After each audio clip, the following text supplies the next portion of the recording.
A stunning black woman, she lounges on a plush sofa in her Buckhead mansion, Atlanta's morning light streaming through grand windows. The aroma of fresh coffee envelops her, a fleeting moment of peace. Her phone buzzes, a cryptic number flashing. Zaria opens the message, her heart seizing as images flood the screen. Her husband, Quentin, kissing a white woman on a Bermuda beach. The text sneers, "He's been mine for 2 years." Zaria's grip tightens on her mug, eyes turning to steel. She saves the message, vowing revenge not with fists but with intellect. What devastating plan will she unleash? How far will her cunning go? Stay tuned to witness a black woman's unbreakable strength. Drop a comment with your city and subscribe for more. Zaria Beaumont's heart thundered in her chest, a storm brewing beneath her poised exterior. The sting of betrayal pulsed through her veins, sharper than any blade, as she sat motionless in the opulent living room of her Buckhead mansion. The photos from that unknown number still burned in her mind. Her husband, Quentin, entwined with a white woman named Serafina on a Bermuda beach, their laughter a mockery of the life Zaria had built. She clutched her coffee mug, its warmth a fleeting anchor against the chaos threatening to engulf her. The Atlanta skyline glittered beyond the floor-to-ceiling windows, a dazzling contrast to the darkness creeping into her soul. For 8 years she had poured her heart into this marriage, into Quentin, believing they were partners. Now each image was a shard of glass, slicing through the illusion. Zaria's breath hitched as she replayed the message in her head. "He's been mine for 2 years. 2 years." The words coiled around her like a serpent, squeezing tighter with every heartbeat. She had been the backbone of their life, her tech empire funding the mansion, the cars, the lavish dinners, where Quentin played the charming host. Yet while she built their future, he had been weaving a secret life with Serafina, a woman whose name now tasted like poison on Zaria's tongue. Her fingers trembled, not from weakness, but from a fury she fought to contain. She would not stoop to their level, would not let rage reduce her to petty outbursts. Zaria Beaumont was no scorned wife screaming into the void. She was a strategist, a black woman who had clawed her way to the top in a world that often tried to hold her down. The silence of the mansion was deafening, broken only by the soft hum of the city outside. Zaria set the mug down, her movements deliberate, as if anchoring herself to reason. She opened her phone again, forcing herself to study the photos, not to wallow, but to fuel her resolve. Quentin's smug grin, Serafina's possessive touch, the turquoise waves lapping at their feet. It was a betrayal staged in paradise, paid for with Zaria's hard-earned money. Her chest tightened, a mix of grief and indignation. She had trusted him, loved him, even when his investment seminars yielded nothing but excuses. 8 years of her life poured into a man who had traded her loyalty for sand and secrets. Zaria stood, pacing the polished hardwood floor, her reflection flickering in the glass walls. She thought of Cale, her 8-year-old son, his bright eyes and endless questions. How would she shield him from this? The thought of his innocent smile twisted her heart, but it also sharpened her focus. Kyle deserved a mother who fought, not with fists or tears, but with a mind honed like a blade. She wouldn't let Quentin's deceit destroy their son's world. Zaria's gaze landed on a framed photo from their wedding, her in a flowing gown, Quentin beaming beside her. The memory felt like a lie now, a cruel script she hadn't seen coming. She turned away, her resolve hardening like steel in a forge. Her phone buzzed again, another message from the unknown number. "Ask him about the villa in Charleston." Zaria's eyes narrowed, a spark igniting in her core. A villa? Another secret carved from her wealth? The audacity of it fueled her, transforming pain into purpose. She wouldn't confront Serafina. That woman was beneath her. Nor would she scream at Quentin, giving him the satisfaction of her unraveling. Instead, she would dismantle his world with the precision of a chess master. Each move calculated, each step deliberate. She saved the new message to her secure cloud, her fingers steady now, and deleted it from her phone. Evidence was her weapon, and she would wield it ruthlessly. Zaria crossed to her home office, a sanctuary of sleek mahogany and awards from her tech empire. She dialed Tariq, her cousin and a financial analyst in East Atlanta, her voice low but firm. "Quentin's betrayed me," she said, the words cutting like glass. Tariq's sharp intake of breath echoed through the line. "That parasite. What's the plan?" Zaria's lips curved into a faint, steely smile. "I don't touch filth. I'll handle this with my mind." She hung up, her decision made. Kyle would stay with Tariq for a few days. She needed space to act, to protect her son from the storm about to break. She sank into her leather chair, the weight of betrayal settling like a stone in her chest. Zaria closed her eyes, letting the pain wash over her, but only for a moment. She wasn't the girl who crumbled. She was the woman who built empires. Opening her laptop, she began drafting her first move. Quentin's prized cars, Lamborghini and Bentley, bought with her money, would be the first to go. She texted Khalil, a luxury car dealer in Dunwoody. "Sell Quentin's cars. Today." His reply was instant. "Both? You serious?" Zaria typed back, "Every last one." She then contacted Amara, a real estate mogul known for discreet sales. "Value the mansion? Off market now," Zaria instructed, her voice a calm command. Her heart pounded, not with fear but with a fierce clarity. Quentin had underestimated her, mistaking her love for weakness, her success for his entitlement. She thought of the investors he'd charmed at her galas, the lies he'd spun while she worked tirelessly. The betrayal wasn't just personal, it was financial, a theft of her legacy. Zaria's fingers hovered over her phone, tempted to call him, to hear his excuses falter. But no, she would not give him that power. Instead, she opened a new bank account in her name alone, preparing to secure her and Cale's future. The pain still lingered, a dull ache beneath her resolve. But it was fuel now, driving her forward. As the Atlanta skyline shimmered outside, Zaria felt a shift within her. She wasn't just a wife betrayed, she was a force, a black woman who had faced doubters and won. Quentin and Serafina thought they could shatter her world, but they'd awakened a storm. She would not stoop to their level, would not let their filth taint her. With every click of her keyboard, every call she made, Zaria was rewriting her story, not as a victim, but as a victor. She leaned back, her eyes blazing with purpose. This was only the beginning, and Quentin would soon learn the cost of crossing her. Zaria Beaumont's heart burned with a quiet fury, the embers of betrayal fueling her every step. The sting of Quentin's infidelity still pulsed, but she channeled it into a steely resolve, pacing the hardwood floors of her Buckhead mansion. The Atlanta skyline shimmered beyond the windows, a distant reminder of the empire she'd built, a legacy now tainted by her husband's lies. She had vowed to protect Kyle, her 8-year-old son, from this storm, and that promise anchored her. No tears, no screams. Zaria would not let Quentin's deceit unravel her. She was a black woman who had faced doubters and won, and she would face this betrayal with the same unyielding strength. The mansion's silence was oppressive, amplifying the echoes of her thoughts. Zaria's mind replayed the images of Quentin with Serafina, their laughter a cruel taunt.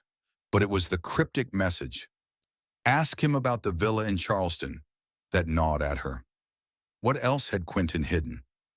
Her pulse quickened, not with fear but with a fierce need to know. She wouldn't confront him yet. That would give him power, a chance to spin more lies. Instead, she would dig, uncover every secret he thought he'd buried. Her fingers curled, nails biting into her palms, as she moved toward Quentin's study, a space she rarely entered, a shrine to his hollow ambitions. The study smelled of leather and pretense, lined with books he never read and awards he hadn't earned. Zaria's gaze swept over the desk, cluttered with papers and empty promises. Her heart ached, a fleeting pang for the man she'd once loved, but she shoved it aside. She was done mourning illusions. A small safe sat in the corner, its presence almost mocking. Zaria's lips tightened as she punched in Cale's birthday, a code Quentin had once called their lucky number. The lock clicked open, revealing a USB drive nestled among receipts and a flask of bourbon. Her breath caught, a mix of dread and anticipation swirling in her chest. Zaria plugged the USB into her laptop, her hands steady despite the storm within. Files flooded the screen, emails, bank records, a digital trail of Quentin's duplicity. Her eyes scanned the correspondence, each word a fresh wound. Messages to Serafina, detailed trips to Bermuda and Barbados, paid with Zaria's money. One email read, "I'll leave her after this deal closes. Be patient." The audacity twisted her gut, but worse was the financial betrayal. Quentin had siphoned $200,000 from her accounts, funneling it into gifts for Serafina, jewelry, flights, spa retreats, her money, her sweat, her sacrifices, all stolen to fund his mistress's fantasies. But the USB held darker secrets. Quentin had used Zaria's company name to pitch fake investment schemes, swindling Atlanta's elite with promises of phantom projects. Her breath hitched, fury mingling with disbelief. He hadn't just betrayed her heart, he'd weaponized her reputation, her legacy as a black woman who'd built an empire against the odds. The weight of it pressed against her chest, threatening to crack her composure. Zaria closed her eyes, forcing herself to breathe. She was not the naive wife he'd assumed. She was a force, a strategist, and she would make him pay, not with fists, but with the precision of her mind. She stood, pacing the study, her reflection flickering in a framed photo of their family. Cale's bright smile pierced her, a reminder of what was at stake. She imagined his confusion, his small voice asking why his father was gone. The thought was a dagger, but it sharpened her resolve. Zaria would shield Kyle, give him a future untainted by Quentin's lies. Her fingers trembled as she copied the USB files to her secure cloud, each click a step toward justice. She wouldn't let Quentin's betrayal define her. She was a black woman who had faced boardrooms and biases, and she would face this with the same unbreakable spirit. Zaria's phone buzzed, Tariq's name flashing. "You okay?" he asked, his voice thick with concern. "I'm not okay," she admitted, her tone low but firm. "But I'm in control. Send Cale's favorite books to your place. He's staying longer." Tariq didn't question her, his silence a nod to her strength. Hanging up, Zaria felt a surge of clarity. She wouldn't let Quentin's filth pull her into chaos. She would dismantle his world, piece by piece, starting with the symbols of his ego. Her fingers flew across her laptop, drafting a plan. The cars, Lamborghini and Bentley, bought with her wealth, were already in motion, thanks to Khalil. But the mansion, their glittering facade, would follow. She texted Amara, her real estate contact. "Push the valuation. I want it sold fast." Her heart pounded, not with doubt, but with purpose. Quentin had mistaken her trust for weakness, her love for blindness. Now he would face the consequences of crossing a woman who built empires. Zaria leaned back, her gaze drifting to the Atlanta skyline. The city had seen her rise, a black woman defying odds in a world that often tried to dim her light. Quentin's betrayal was a wound, but it was also a catalyst. She thought of her mother, a woman who'd taught her to stand tall, to fight with wit, not rage. "Never let them see you break," her mother's voice echoed. Zaria wouldn't break. She would rebuild, for herself, for Kyle, for every black woman who'd been underestimated. The pain in her chest softened, replaced by a fierce determination. Quentin and Serafina thought they'd shattered her, but they'd only awakened her power. She closed her laptop, her eyes blazing with resolve. The USB was her arsenal, its secrets her ammunition. Quentin's lies would be his undoing, and Zaria would orchestrate it with the elegance of a maestro. She stood, her silhouette strong against the city's glow, a black woman ready to reclaim her legacy. The game had just begun, and she was playing to win. Zaria Beaumont's heart pulsed with a fierce resolve, the fire of betrayal now a controlled blaze guiding her every move. The USB's secrets, Quentin's infidelity, his theft of her wealth, his audacious scams, had peeled back the final layers of her trust, leaving only a steely determination. The Atlanta skyline glowed beyond her Buckhead mansion's windows, a testament to the empire she'd built, now threatened by a man she'd once called her partner. Zaria stood in her office, the weight of Quentin's deceit heavy, but not crushing. She was a black woman who had faced boardrooms and biases, and she would face this with the same unyielding strength. Her son Kyle was her anchor, his innocent smile a beacon she'd protect at all costs.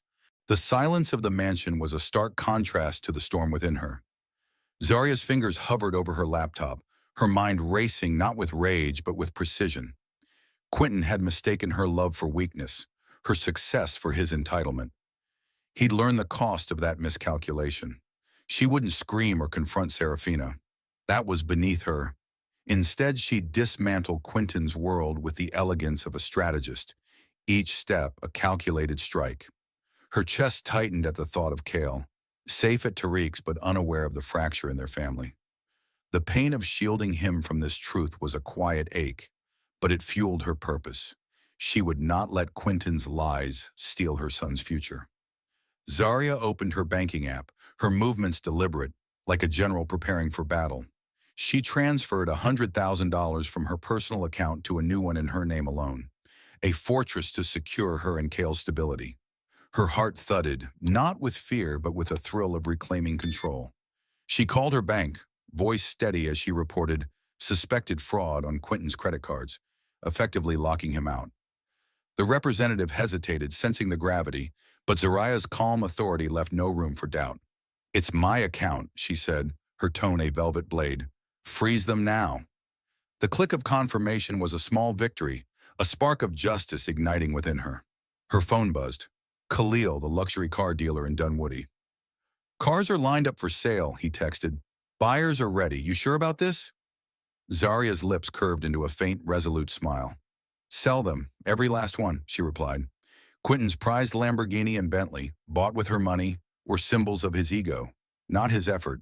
Selling them wasn't just revenge. It was reclaiming what was hers. Her heart twinged briefly, remembering Quentin's pride as he polished those cars, but the memory soured. He'd used her wealth to fund his betrayal, and she'd strip him of that privilege. Khalil texted back, "Done. $500,000 wired by tonight." Zarya exhaled, a rush of empowerment washing over her. She was taking back her power, one move at a time. Next, she dialed Amara, a real estate mogul known for discreet, high-stakes sales. "Value the mansion off-market," Zarya instructed, her voice unwavering. "I need it fast." Amara's reply was swift. $4.8 million. Cash buyer ready. Needs Quentin's signature. Zarya's jaw tightened. That signature would be a hurdle, but she'd clear it with the same precision.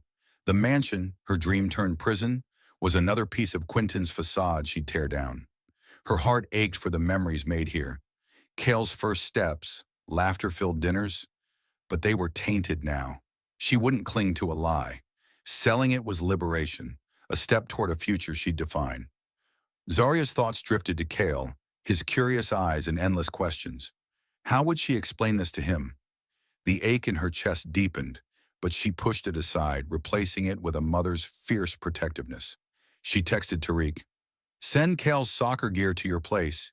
He'll need it." Tariq replied, "Got it. You holding up?" Zarya typed back, "I'm not just holding up. I'm fighting." Her fingers lingered on the screen, a flicker of vulnerability surfacing. She wasn't just fighting for herself, but for every black woman who'd been underestimated, for Cal's right to a life unmarred by his father's deceit. She paced the office, the Atlanta skyline a silent witness to her resolve. Zarya's mind churned with the USB's revelations, Quentin's scams, his theft, his betrayal with Serafina. The pain was a raw wound, but it sharpened her focus. She wasn't the naive wife he'd assumed. She was a force, a black woman who'd built an empire in a world that often tried to dim her light. Her mother's voice echoed in her mind. "Never let them see you break." Zarya wouldn't break. She'd rebuild, stronger, wiser, untouchable. Her phone buzzed again, a new message from Imani, her lawyer. "Quentin's team is sniffing around. Be ready for a fight if you sell before a court order." Zarya's heart skipped, a flicker of doubt piercing her armor. Selling the cars and mansion was a gamble. Quentin could claim she'd sabotaged their assets, but the risk ignited her defiance. "He stole my trust, my money," she murmured, her voice a quiet vow. "I'll take the risk to protect Kyle." She instructed Imani to prepare legal documents proving the assets were hers, a shield against any counterattack. Her pulse steadied, the thrill of strategy overtaking fear. Zarya leaned against the desk, her gaze drifting to a photo of her and Kale at a community tech fair. His proud grin, holding a robot she'd helped him build, warmed her heart. That was her why. Kyle's future, her legacy. Quentin had thought he could exploit her, but he'd underestimated a black woman's resilience. She opened her laptop, drafting a plan to channel the car sale proceeds into a tech center for black youth in Atlanta, a seed of hope amidst the wreckage. The pain of betrayal lingered, but it was fuel now, driving her to reclaim her power. As the city's lights twinkled outside, Zaria felt a shift within her. She wasn't just surviving Quentin's lies. She was rewriting her story. The cars were gone, the mansion next, and soon Quentin would face the full weight of her intellect. She stood tall, a black woman unbroken, her heart a fortress of resolve. This was her first strike, and it was only the beginning. Zaria Beaumont's heart thrummed with a quiet triumph, the first sparks of justice flickering within her. The moves she'd made, locking Quentin's cards, selling his precious cars, setting the mansion sale in motion, had shifted the ground beneath her betrayer's feet. Atlanta's skyline shimmered beyond her office window, a silent witness to her resolve. She sat at her desk, the weight of Quentin's deceit still heavy, but no longer paralyzing. Her son Kyle, safe with her cousin Tariq, was her North Star, guiding every decision. Zaria's chest swelled with a fierce protectiveness, her love for him a shield against the pain of Quentin's lies. She wouldn't let his betrayal dim her light or Kale's future. As a black woman who'd built an empire against the odds, she would fight with intellect, not rage, her every action a testament to her unbreakable spirit. Far across the ocean, in Bermuda's turquoise glow, Quentin and Serafina lounged at a cliffside restaurant, oblivious to the storm Zaria had unleashed. The air was thick with salt and luxury, the clink of glasses punctuating their laughter. Quentin raised a cocktail, his charm masking the hollowness beneath. Serafina leaned closer, her eyes gleaming with the promise of a life funded by Zaria's wealth. But as the waiter presented the bill, Quentin slid his credit card across the table, confident in its power. The waiter returned, his face tight. "Sir, your card's been declined." Quentin's smile faltered, a crack in his facade. "Try it again," he said, voice sharp. The card failed once more, and Serafina's gaze turned cold, her fingers tapping impatiently. Quentin's heart raced, a flicker of panic igniting. He tried another card, Zaria's card, only to face the same rejection. The waiter's stare grew insistent, and the restaurant's hum seemed to mock him. Quentin's throat tightened, his charm crumbling under the weight of humiliation. "There's a mistake," he stammered, fumbling for his phone. Serafina's voice cut through, sharp and accusing. "You said this was handled, Quentin. Fix it." Her words were a lash, stripping away his bravado. The other diners glanced over, their whispers a growing chorus. Quentin dialed Zaria, his hands trembling, desperation clawing at his chest.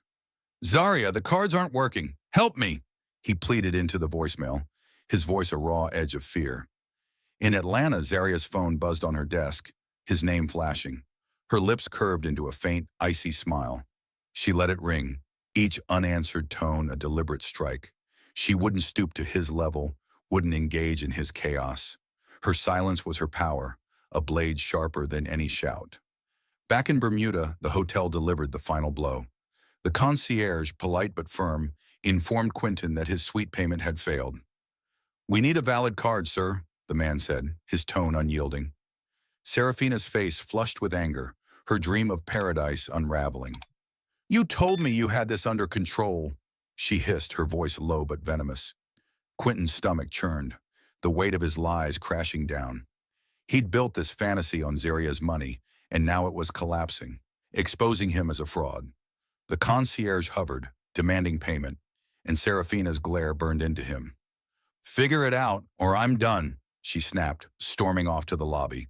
Quentin's chest tightened, his world shrinking to the humiliation of this moment. He dialed Zaria again, his pleas more frantic, but her silence answered louder than words. In Atlanta, Zaria stood by her office window, the city's pulse echoing her own. The voicemails piled up, Quentin's desperation a distant hum she refused to heed. Her heart, though scarred, thrummed with a strange exhilaration. She wasn't just punishing Quentin, she was reclaiming her power piece by piece. The $500,000 from the car sales sat in her new account, a portion already allocated to a tech center for Black youth in Atlanta, a dream born from her pain. Her chest swelled with pride, tempered by a quiet ache for Cale. She imagined his small face, his questions about his father's absence. The thought was a knife, but it sharpened her resolve. She would build a future where Cale could thrive, untainted by Quentin's deceit. Her phone buzzed again. Not Quentin, but a new message from the unknown number. Serafina. A photo of her and Quentin at a tiki bar, her arm draped over him, with a taunt. "He's done with you. Move on." Zaria's jaw clenched, a flicker of anger sparking, but she smothered it. She wouldn't take Serafina's bait, wouldn't lower herself to that drama. She saved the message to her cloud, another piece of ammunition for her arsenal. Her heart steadied, the pain of betrayal now a fuel for her strategy. She wasn't fighting for revenge alone, but for justice, for Cale, for every Black woman who'd been underestimated. Zaria returned to her desk, her fingers flying across her laptop as she checked on the mansion sale. Amara's latest message confirmed a cash buyer, ready to close fast. Her pulse quickened, not with fear, but with purpose. Quentin's world was unraveling, and she was the architect of its collapse. She texted Tariq. "Cale okay?" His reply was swift. "He's good. Asking for you." Zaria's heart softened, a wave of love for her son washing over her. She called him, her voice warm but steady. "Hey, champ," she said, hearing his giggle. "Mom, when are you coming?" Kyle asked, a hint of worry in his tone. "Soon, baby," she promised. "We're building something amazing together." The call ended, and Zaria's resolve hardened. She wouldn't let Quentin's lies steal Cale's joy. As Atlanta's lights twinkled outside, Zaria felt a shift within her. The pain of betrayal was still there, a dull ache, but it was dwarfed by her strength. She was a Black woman who'd faced a world that tried to dim her light, and she'd emerged brighter. Quentin and Serafina thought they could break her, but they'd only ignited her power. She leaned back, her eyes blazing with determination. The cards were locked, the cars gone, and the mansion next. Quentin's reckoning was coming, and Zaria would deliver it with the elegance of a queen. Zaria Beaumont stood like a pillar of steel in the heart of her Buckhead mansion, her heart a furnace of resolve tempered by the ashes of betrayal. The echo of Quentin's frantic voicemails from Bermuda lingered in her mind, but she felt no pity, only a fierce satisfaction that her first strikes had hit their mark. The cars were gone, the cards frozen, and the mansion sale loomed. Atlanta's skyline glowed beyond the glass walls, a reminder of the empire she'd built, now a battleground for her justice.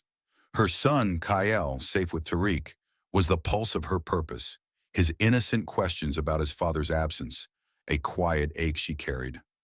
Zaria's chest swelled with a mother's love, a force stronger than Quentin's lies.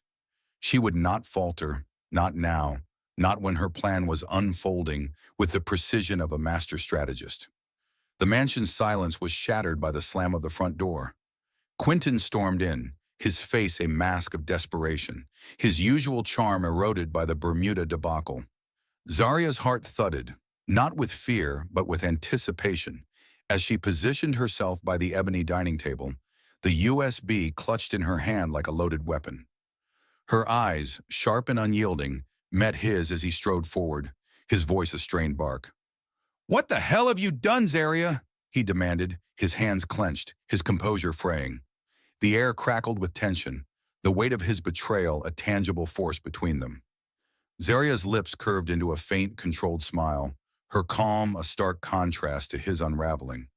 She wouldn't stoop to his chaos, wouldn't let his filth taint her dignity. "Explain, Serafina," Zaria said, her voice a blade of ice, cutting through his bluster. She slid her phone across the table, the screen blazing with images of him and his mistress on Bermuda's shores. Quentin's eyes widened, a flicker of panic crossing his face. "This isn't what it looks like," he stammered, his charm faltering like a cracked facade. Zaria's heart twisted, a fleeting pang for the man she'd once loved, but it was swiftly buried under a tide of indignation. "Don't," she cut him off, her tone steady but lethal. "I know about the Charleston villa, the $200,000 you stole, The scams you ran in my name. Each word was a hammer, striking at the lies he'd built their life upon. Quentin's face flushed, a mix of guilt and defiance. You're blowing this out of proportion, he snapped, stepping closer, his voice rising. It was just a fling, Zarya. You can't destroy everything over this. Her chest tightened, fury bubbling beneath her calm exterior. He thought he could dismiss her pain, her labor, her legacy as a black woman who'd fought for every inch of her success. Destroy? She echoed, her voice low, dangerous. You stole my money, my trust, my name. The cars are gone. The cards are locked. The mansion's on the market. I've filed for divorce. Get out. Her words were a guillotine, slicing through his excuses with surgical precision. Quentin's eyes bulged, his hands trembling as the reality sank in. Those were my car, he roared, slamming a fist on the table. Zarya didn't flinch, her gaze unwavering, a black woman who'd faced worse storms than his tantrum. My money, she corrected, her voice a quiet thunder. You leeched off me for 8 years, Quentin. You don't get to play victim. Her heart pounded, a mix of anger and empowerment. She wasn't just reclaiming her assets. She was reclaiming her worth, her identity as a woman who'd built an empire against the odds. Quentin's face crumpled, his bravado dissolving into desperation. You can't do this, he pleaded, his voice cracking. I'll sue you for everything. Zarya's smile was cold, unyielding. Try it, she said, holding up the USB. This has your scams, your lies. The world will know who you really are. Her heart surged with a fierce pride, tempered by the ache of Cale's absence. She thought of his small, trusting face, his questions about his father's whereabouts. The pain of shielding him was a weight, but it fueled her resolve. She wouldn't let Quentin's deceit touch her son. Get out, she repeated, her voice a final command. Quentin stared, his shoulders slumping, then stormed out, the door slamming behind him. The silence that followed was heavy, but Zarya felt lighter, as if she'd shed the burden of his lies. Her phone buzzed. Imani, her lawyer. Quentin's team is furious about the cars and cards, Imani said, her tone urgent. They're pushing for a hearing tomorrow. If they prove you acted to sabotage, you could face penalties. Zarya's heart skipped, a flicker of doubt piercing her armor. The risk was real, but so was her determination. He stole my life, she murmured, her voice steady. I'm protecting Cale's future. She instructed Imani to prepare documents proving the assets were hers, a shield against Quentin's threats. Her pulse steadied, the thrill of strategy overtaking fear. Zarya crossed to the window, the Atlanta skyline a canvas of her resilience. She thought of Cale, safe with Tariq, his laughter a distant melody in her mind. She called him, her voice softening. Hey, champ, she said, hearing his giggle. Mom, when are you coming? Kyle asked, a hint of worry in his tone. Soon, baby, she promised, her heart swelling. We're building something amazing. The call ended and Zarya's resolve hardened. She wasn't just fighting Quentin. She was fighting for every black woman who'd been underestimated, for Cale's right to a life free of his father's shadow. Her thoughts turned to the tech center she'd begun funding with the car sale proceeds, a beacon for black youth in Atlanta. The idea sparked a warmth in her chest, a counterpoint to the pain of betrayal. Quentin had thought he could break her, but he'd only ignited her power. Zarya stood tall, her silhouette strong against the city's glow, a black woman unbroken. The confrontation had been her first stand, but it wouldn't be her last. Quentin's reckoning was coming, and she would deliver it with the elegance of a queen. Zarya Beaumont stood resolute, her heart a fortress of defiance as she prepared to face the legal storm Quentin had unleashed. The echo of his threats, "You'll regret this," still rang in her ears, but they only sharpened her focus. Atlanta's skyline glimmered beyond the mansion's windows, a testament to the empire she'd built. Now a battleground for her justice. The confrontation had left her unbowed, her resolve as a black woman forged in the fires of betrayal. Kyle, her 8-year-old son, remained her guiding star, his innocent questions about his father's absence, a quiet ache she carried. Her chest swelled with a mother's fierce love, a force stronger than Quentin's lies. She would protect her son's future, not with rage, but with the precision of a strategist, her every move a testament to her unbreakable spirit. The Atlanta courthouse loomed like a monolith of glass and steel, its cold facade mirroring the tension in Zaria's heart. She stepped inside, her heels clicking with purpose, her lawyer, Imani, at her side. The weight of Quentin's betrayal, his infidelity, his theft, his scams pressed against her. But she stood tall, a black woman who had faced doubters and won. Her pulse quickened, not with fear but with anticipation. This was her arena now, and she would fight with the elegance of a queen. Quentin sat across the courtroom, his face a mask of defiance. But Zaria saw the cracks, his eyes darting, his hands fidgeting. Her heart thrummed with a fierce satisfaction.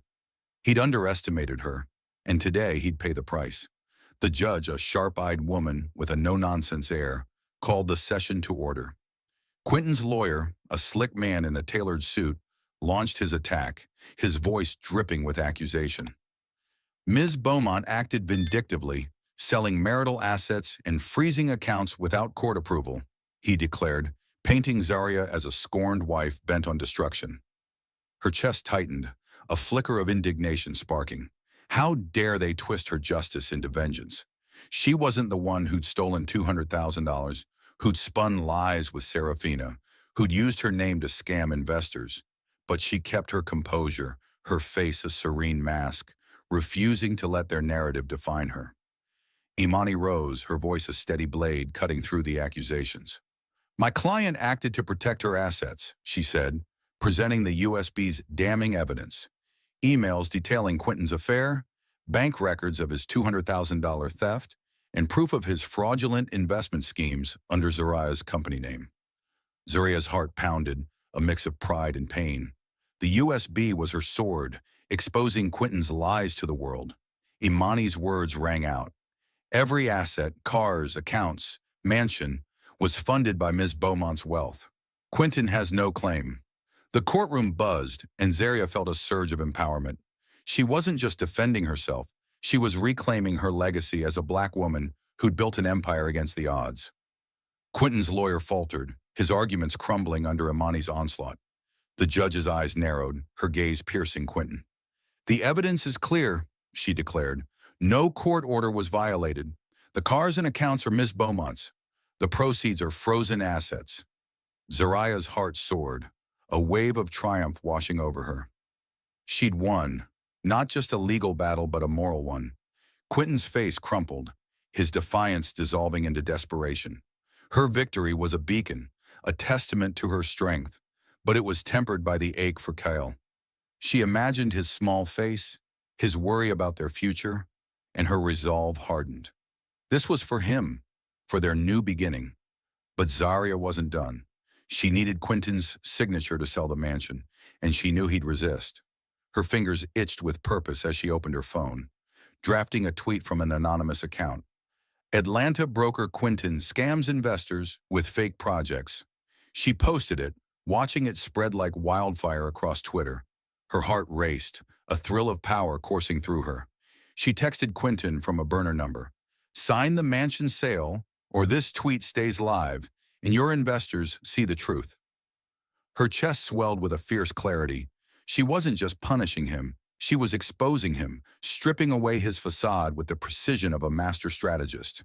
Quentin's response came swiftly, a panicked voicemail. Zaria, take it down, I'll sign, just stop. Her lips curved into a faint, icy smile. She didn't reply, letting his fear simmer. Her heart, though scarred by betrayal, thrummed with a strange exhilaration. She was rewriting her story, not as a victim, but as a victor. She forwarded the USB's data to the IRS, her final strike in this chapter. The move wasn't just revenge, it was justice, ensuring Quentin faced the consequences of his scams. Her pulse steadied, the weight of betrayal lifting as she took control. Zaria stepped out of the courthouse, the Atlanta air warm against her skin. She thought of Kale, safe with Tariq, his laughter a distant melody in her mind. She called him, her voice softening. Hey, champ, she said, hearing his giggle. Mom, are we okay? Kyle asked, a hint of fear in his tone. We're more than okay, she promised, her heart swelling. We're building something unstoppable. The call ended, and Zaria's resolve hardened. She wasn't just fighting for herself, but for every black woman who'd been underestimated, for Kale's right to a life free of his father's shadow. Her phone buzzed. Imani. Quentin's team is scrambling. The IRS report has them rattled. You've got him cornered. Zaria's heart surged with pride, tempered by the ache of Kale's absence. She imagined his curious eyes, his questions about his father. The pain of shielding him was a quiet wound, but it fueled her purpose. She wasn't just dismantling Quentin's world. She was building a legacy for her son, for Atlanta's black youth. The $500,000 from the car sales, now fueling her tech center, was a seed of hope amidst the wreckage. Zaria stood tall, her silhouette strong against the city's glow, a black woman unbroken. The courtroom was her triumph, but the war wasn't over. Quentin's signature was next, and she would secure it with the elegance of a queen. Zaria Beaumont's heart thrummed with a quiet triumph, the courtroom victory a blazing beacon in her fight for justice. Quentin's signature on the mansion sale, coerced by her strategic Twitter post and the IRS investigation she'd sparked, were not just blows against his deceit, they were steps toward reclaiming her power. Atlanta's skyline shimmered beyond her office window, a canvas of her resilience. But her thoughts were with Kyle, her 8-year-old son, whose innocent questions anchored her resolve. The pain of Quentin's betrayal lingered, a dull ache in her chest, but it was overshadowed by a fierce pride. As a black woman who'd built an empire against relentless odds, Zaria would not let his lies dim her light. She was forging a new path, one that would shine for Kale and her community, with the elegance of a queen. The mansion, once a symbol of their shared dreams, was now under contract, its $5 million sale a final severing of Quentin's hold. Zaria had allocated $1 million of the car sale proceeds to launch a tech center for black youth in Atlanta, a dream born from her pain, but rooted in hope. Her heart swelled with purpose as she stood in a rented loft in Midtown, the future site of her community project. The space buzzed with potential, bare walls waiting to cradle dreams, just as she'd cradled Kale's hopes. She envisioned young black coders, like her son, finding their spark here, free from the barriers she'd faced. The thought warmed her, a counterpoint to the betrayal's sting, but it also brought a pang of worry. How would Kale navigate this fractured world she was shielding him from? Her phone buzzed, pulling her from her thoughts. Tarek's voice was warm but urgent. Kyle's asking about his dad again. He's okay, but he's confused. Zaria's chest tightened, a mother's love clashing with the weight of her choices. I'm coming, she said, her voice steady but laced with tenderness. She drove to Tarek's East Atlanta home, her heart a tangle of resolve and guilt. Cal ran to her, his small arms wrapping around her waist. Mom, why isn't Dad home? He asked, his eyes wide with worry. Zaria knelt, her heart aching as she met his gaze. Your dad made some wrong choices, champ, she said softly. But we're building something new, just you and me, stronger than ever. Kyle's lip trembled, a flicker of anger crossing his face. He lied to us, didn't he? Zaria nodded, her throat tight. But we're enough, always will be. Her words were a vow, her love a shield against the pain. Kyle's hug lingered, and Zaria's heart swelled with a fierce protectiveness. She wouldn't let Quentin's deceit scar her son. Back at the loft, she met with contractors, her vision for the tech center taking shape. The $1 million was a seed, funding coding classes, mentorship programs, and scholarships for black youth. Her chest glowed with pride, a testament to her strength as a black woman who turned betrayal into opportunity. She organized a pre-launch event, inviting Atlanta's black community leaders, educators, entrepreneurs, activists to share her dream. The room buzzed with their voices, their support a chorus of hope. Zaria stood at the podium, her voice steady but resonant.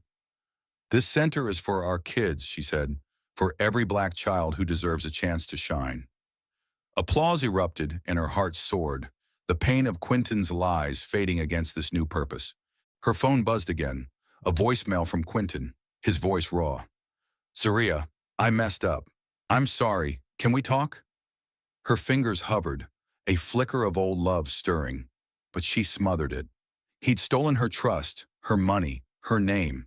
His regret was too late, a hollow echo against her resolve.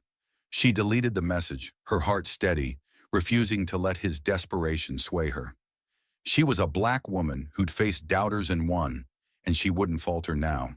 Her silence was her power, a blade sharper than any confrontation. Then a new message arrived, from Serafina, the unknown number that had sparked this war. Zaria's pulse quickened, a spark of anger flaring, but she opened it with the calm of a strategist. "I was wrong to send those photos," Serafina wrote. "Quentin promised me a life like yours, but he lied to me too. Your strength humbles me." Zaria's jaw clenched, a mix of disdain and indifference washing over her. Serafina's words were no olive branch. They were the confession of a woman who'd played a losing game. Zaria had no need for her remorse. She was beyond their drama. She deleted the message, her heart untouched, her focus on the future she was building.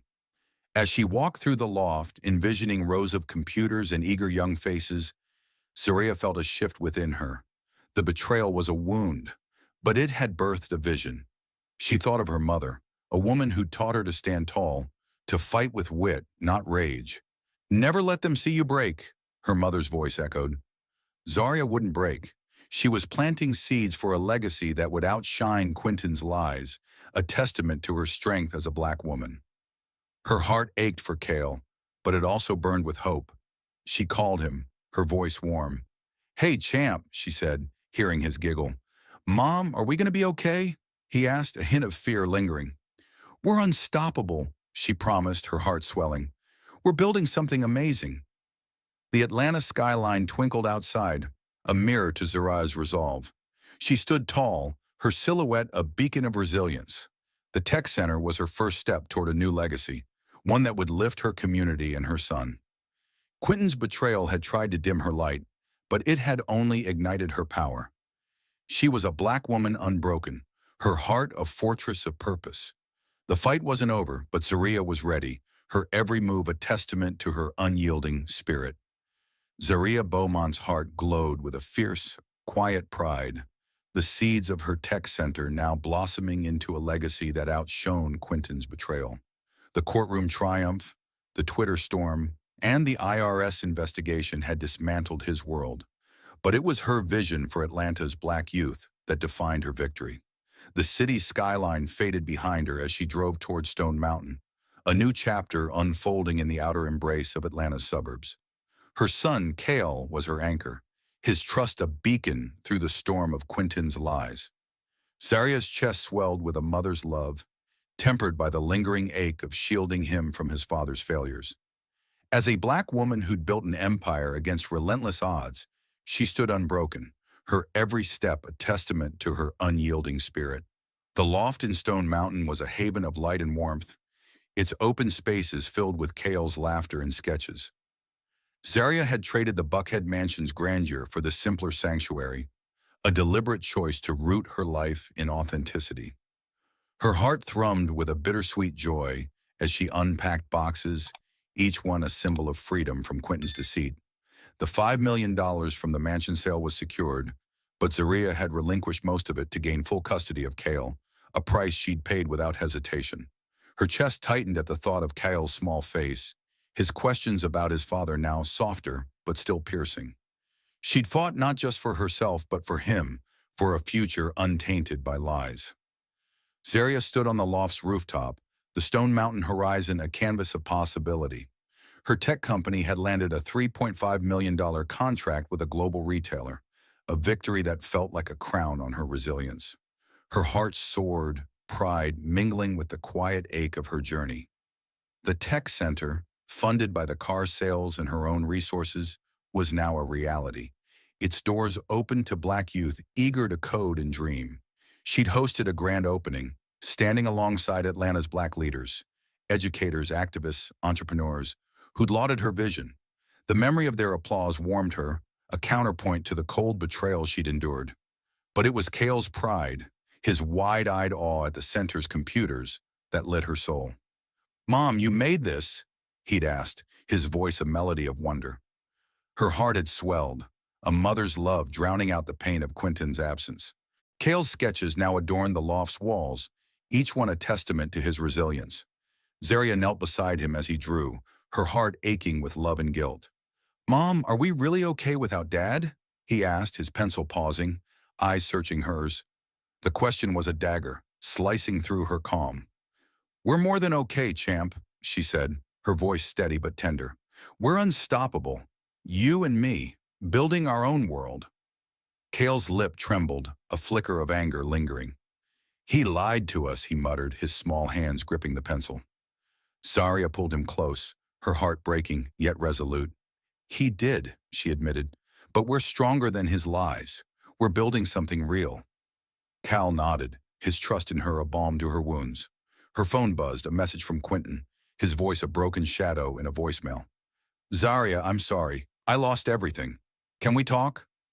Her fingers hovered, a fleeting pang of old love stirring, but she crushed it. Quentin's regret was a hollow echo, too late to mend the wreckage he'd caused.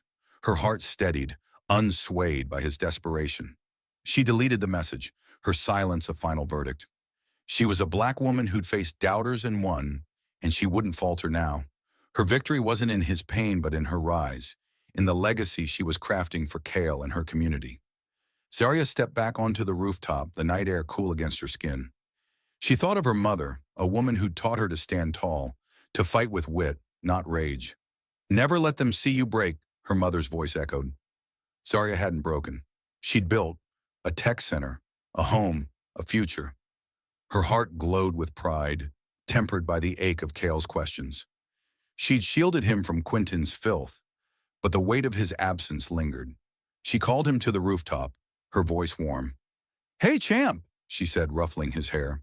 Cale grinned, holding up a sketch of her as a superhero.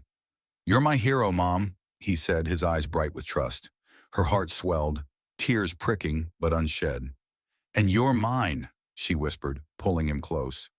The Stone Mountain stars glittered above, a mirror to Zaria's resilience. She'd traded wealth for freedom, choosing full custody over Quentin's tainted assets. Her tech center was a beacon, its coding classes buzzing with young black dreamers. Atlanta's press had called her a trailblazer, a black woman redefining success.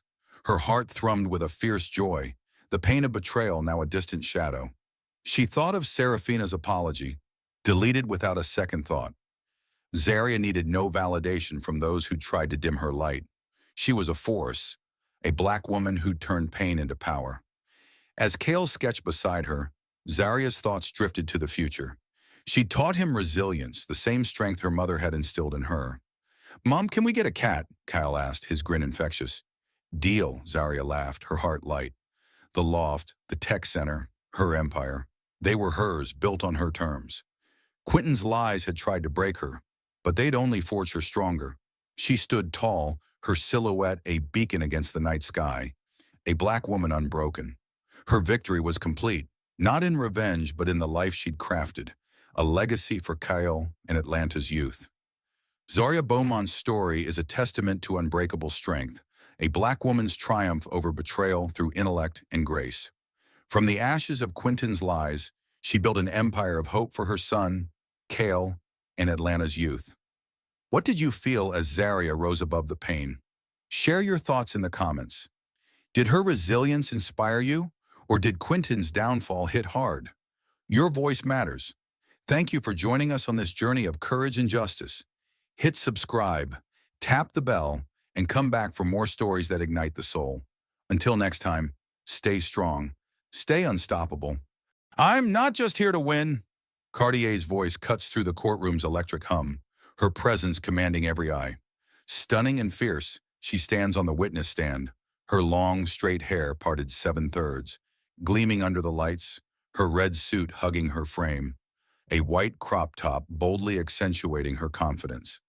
Attorney Holt snarls, "Did you call Miss Bertha fat and rude?" Cartier's smile is razor sharp. "Call it, I'd carve it in stone. She said I don't belong here because I'm black. What's her excuse? A poetry muse." The courtroom erupts in laughter. When the judge declares Cartier innocent, she points 2 fingers at Bertha, her triumphant grin blazing. Think twice before you insult again, Bertha. Justice prevails, but how did it unfold? Subscribe, share where and when you're reading, and guess, what's Cartier's next move? The late afternoon sun glinted off the glass facade of the Grand Elegance, a towering monument to wealth in the heart of the city, where marble floors gleamed and chandeliers cast a golden glow over the lobby. Cartier strode through the revolving doors, her long, straight hair parted seven-thirds, cascading like a dark waterfall over her shoulders. Her red suit hugged her curves, the white crop top beneath flashing a daring slice of confidence.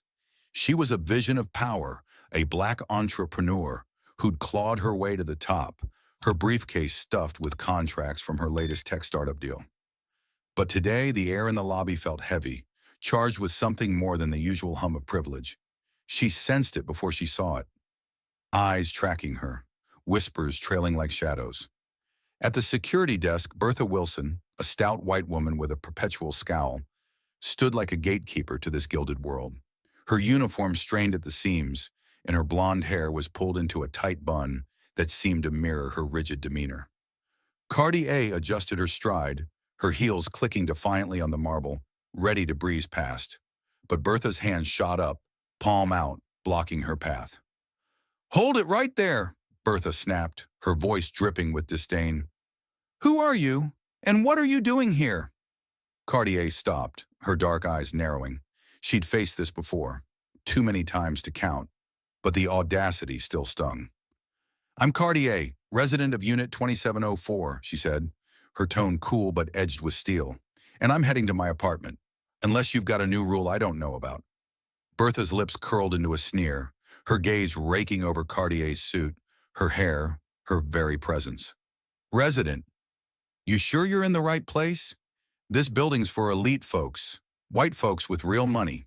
Maybe you're lost." The words hit like a slap, but Cartier didn't flinch. The lobby fell silent, a few residents pausing mid-step, their eyes darting between the two women. A concierge behind the desk froze, his pen hovering over a ledger.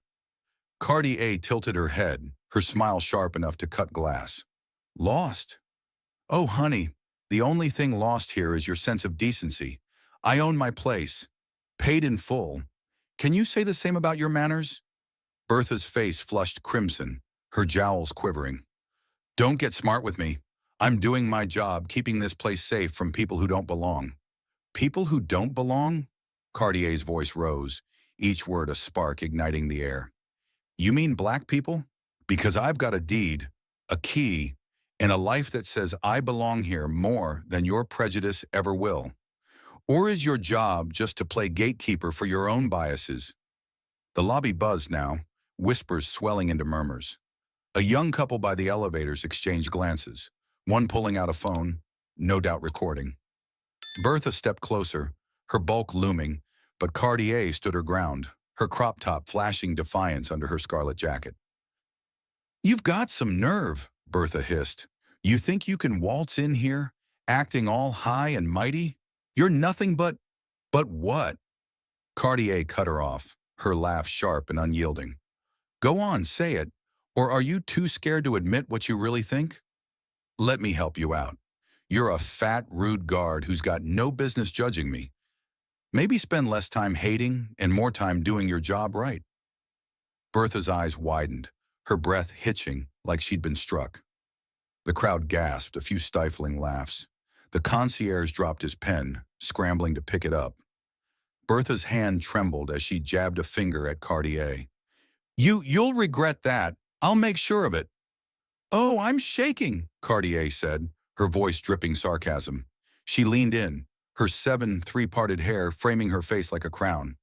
"You want to play this game? Bring it on. But let me warn you, I don't lose." She turned, her heels echoing like gunshots, and strode to the elevators, leaving Bertha fuming in her wake. As the elevator doors closed, Cartier's heart pounded, not with fear, but with a fire she'd carried since childhood. A fire forged in countless moments of being underestimated, dismissed, or despised for her skin. She knew this wasn't over. Bertha's threat lingered like a storm cloud, and Cartier could already sense the brewing chaos. Back at the security desk, Bertha's scowl twisted into something darker, her fingers already dialing her supervisor, her mind plotting revenge. The city outside hummed with its usual rhythm, but inside the Grand Elegance, a battle line had been drawn. Cartier wasn't just fighting for her place in this building. She was fighting for her dignity, her truth, and every soul who'd ever been told they didn't belong. What would Bertha do next? Would she back down or escalate this into something bigger? And how far would Cartier go to defend her worth? If this story's got you hooked, hit that subscribe button, share where you're reading from, and tell us, when's the last time you saw someone stand up like Cartier? Guess how this showdown unfolds, because trust me, it's only getting started. Cartier stood in her penthouse, the city's skyline a glittering backdrop through towering windows. Her long straight hair, parted 7/3, shimmered under the soft glow of a designer lamp, framing her face like a crown. The red suit jacket she'd worn during the confrontation hung on a chair, revealing the white crop top that hugged her frame, a bold declaration of her unapologetic spirit. Papers from her tech startup littered the desk, but her eyes were locked on a certified letter, its words searing. Bertha Wilson versus Cartier damages sought $500 billion. The number was absurd, a taunt as much as a threat. Bertha, the security guard who dared to tell her she didn't belong, had turned their lobby clash into a legal war. 500 billion? Cartier's voice was a low, incredulous laugh, her manicured nails tapping the desk. For calling her fat and rude? Honey, she must think I'm printing money up here. She tossed the letter aside, her lips curling into a defiant smile. This wasn't just a lawsuit, it was personal, a vendetta dressed in legal jargon. Bertha claimed emotional distress from Cartier's words, painting herself as a victim while conveniently ignoring her own venomous racism. The audacity lit a fire in Cartier's chest, one she'd carried through years of fighting prejudice. Her phone buzzed, a text from Lena, her journalist best friend. X is exploding, Cardi. $1 billion beef is trending. You okay? Cartier smirked, typing back, Okay, I'm about to make this beef a legend. She scrolled through X, where posts lit up the screen. Security guard sues for 500B? Insane. And Cartier's clapback was iconic. #Team Cardi. The city was watching, and Cartier wasn't about to let Bertha's stunt define her story. She dialed Maya Nguyen, her lawyer, whose razor-sharp mind had won battles tougher than this. Maya arrived swiftly, her sleek blazer and no-nonsense vibe cutting through the penthouse's tension. This is a circus, Maya said, scanning the lawsuit. Bertha's claiming your words forced her to quit, caused insomnia, and sent her to therapy. She's got a doctor's note and testimonies from her security team pals. Shaky at best. Cartier leaned back, her crop top catching the light. Therapy? For being called fat? Maya, if I billed for every time someone tried to drag me, I'd own this city. Her eyes narrowed. She said I didn't belong because I'm black. That's the real crime here, and she's trying to flip the script. Maya's pen flew across her notepad. Exactly, we'll flip it back. I'm pulling the Grand Elegance's security footage and employee records. If Bertha's got a history of targeting residents, we'll expose it. She met Cartier's gaze, a spark of determination in her eyes. You ready to take this to court? Ready. Cartier's laugh was ablaze. I was born for this stage. Bertha wants to play dirty? I'll make that courtroom my runway. Her confidence was unshakable, but beneath it simmered a righteous anger. For every moment she'd been judged for her skin, her success, her very existence. By morning, the city buzzed with the scandal. Outside the Grand Elegance, reporters swarmed, their cameras flashing at residents who ducked questions. The lobby, once a symbol of opulence, now felt like a pressure cooker, whispers of the confrontation echoing among staff. Cartier strode through, her red suit a beacon, her hair flowing like a banner. Residents stared, some with awe, others with unease. A young black woman, balancing a briefcase, gave her a knowing nod. Cartier returned it, her heart swelling. This fight was bigger than her now. Across town in a dimly lit coffee shop, Bertha sat with her lawyer, Raymond Holt, a man whose polished suits couldn't hide his hunger for a headline-grabbing win. Bertha's eyes were red, her voice quivering as she clutched a tissue. She humiliated me in front of everyone, she said. Called me fat, rude, like I'm nothing. I can't go back to that lobby. Holt nodded, though his eyes flickered with doubt. We'll frame it as a vicious personal attack, Bertha. Emotional distress is our angle. The jury will sympathize with a hard-working guard slandered by an entitled resident. He didn't mention the rumors he'd heard, complaints about Bertha's behavior toward other residents of color. He needed this win, and Bertha's tears were his ticket. Back at her penthouse, Cartier stood by the window, the city sprawling below. She wasn't just fighting Bertha. She was fighting a system that let prejudice hide behind lawsuits. Her phone lit up with another X post. Cardi A's about to school this guard in court. Hash justice for Cardi. She smiled, her resolve hardening. The trial loomed, a stage where truth would face lies. Would Bertha's flimsy claims hold up? Could Cartier turn this farce into a triumph? If this drama's got your pulse racing, hit subscribe, share where you're reading from, and drop a guess. What's Bertha's next move, and how will Cartier steal the show? The courtroom buzzed like a live wire, its oak-paneled walls barely containing the crowd's anticipation. Reporters scribbled furiously, their pens scratching like a chorus of cicadas, while onlookers, residents, activists, and curious locals packed the benches, their whispers a low hum of expectation. Cartier stepped into the room, and the air shifted. Her long, straight hair, parted 7/3, gleamed like polished obsidian, cascading over her shoulders. The red suit hugged her frame, its bold hue a challenge to the room's muted tones, and the white crop top beneath flashed defiance, daring anyone to underestimate her. She wasn't just a defendant. She was a force, her presence turning the courtroom into her stage. Judge Harold Grayson, a grizzled man with wire-rimmed glasses and a face etched with years of rulings, banged his gavel. Order! His voice cut through the din, though his eyes lingered on Cartier, a flicker of curiosity betraying his stern demeanor. She took her seat, her lawyer, Maya Nguyen, beside her, exuding calm precision in a navy blazer.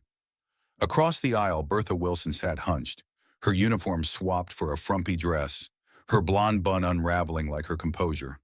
Her lawyer, Raymond Holt, adjusted his tie, his slick confidence fraying under the weight of the crowd's scrutiny. Holt stood, addressing the judge. Your Honor, my client, Miss Bertha Wilson, has suffered profound emotional distress due to the defendant's vicious verbal attack. Calling her fat and rude in public caused irreparable harm, loss of employment, sleepless nights, and psychological trauma. We seek $500 billion to right this wrong. The gallery gasped, the absurdity of the sum rippling through the room. A reporter tweeted, $500 billion for hurt feelings? Hash Cartier's Bertha. Cartier's lips twitched, her eyes glinting with amusement. Maya leaned in, whispering, he's overplaying his hand. Let's make him regret it. Cartier nodded, her smile sharpening. Judge Grayson turned to her. Miss Cartier, do you wish to respond before we proceed? Cartier rose, her heels clicking on the polished floor, her hair catching the light like a crown. Your Honor, she began, her voice smooth but laced with fire. If my words are worth $500 billion, I should start charging for every syllable. I'd be richer than this city by now. The courtroom erupted in laughter, a few spectators clapping before Grayson's gavel silenced them. But seriously, she continued, I called Miss Wilson what she was acting like, rude, because she stood in my way, saying I didn't belong in my own home because I'm black. If anyone's owed damages, it's me, for enduring her prejudice. The room buzzed, a wave of murmurs swelling. A young activist in the back nodded fiercely, her fist raised. Holt shot up, his face reddening. Objection! She's deflecting from her slanderous attack.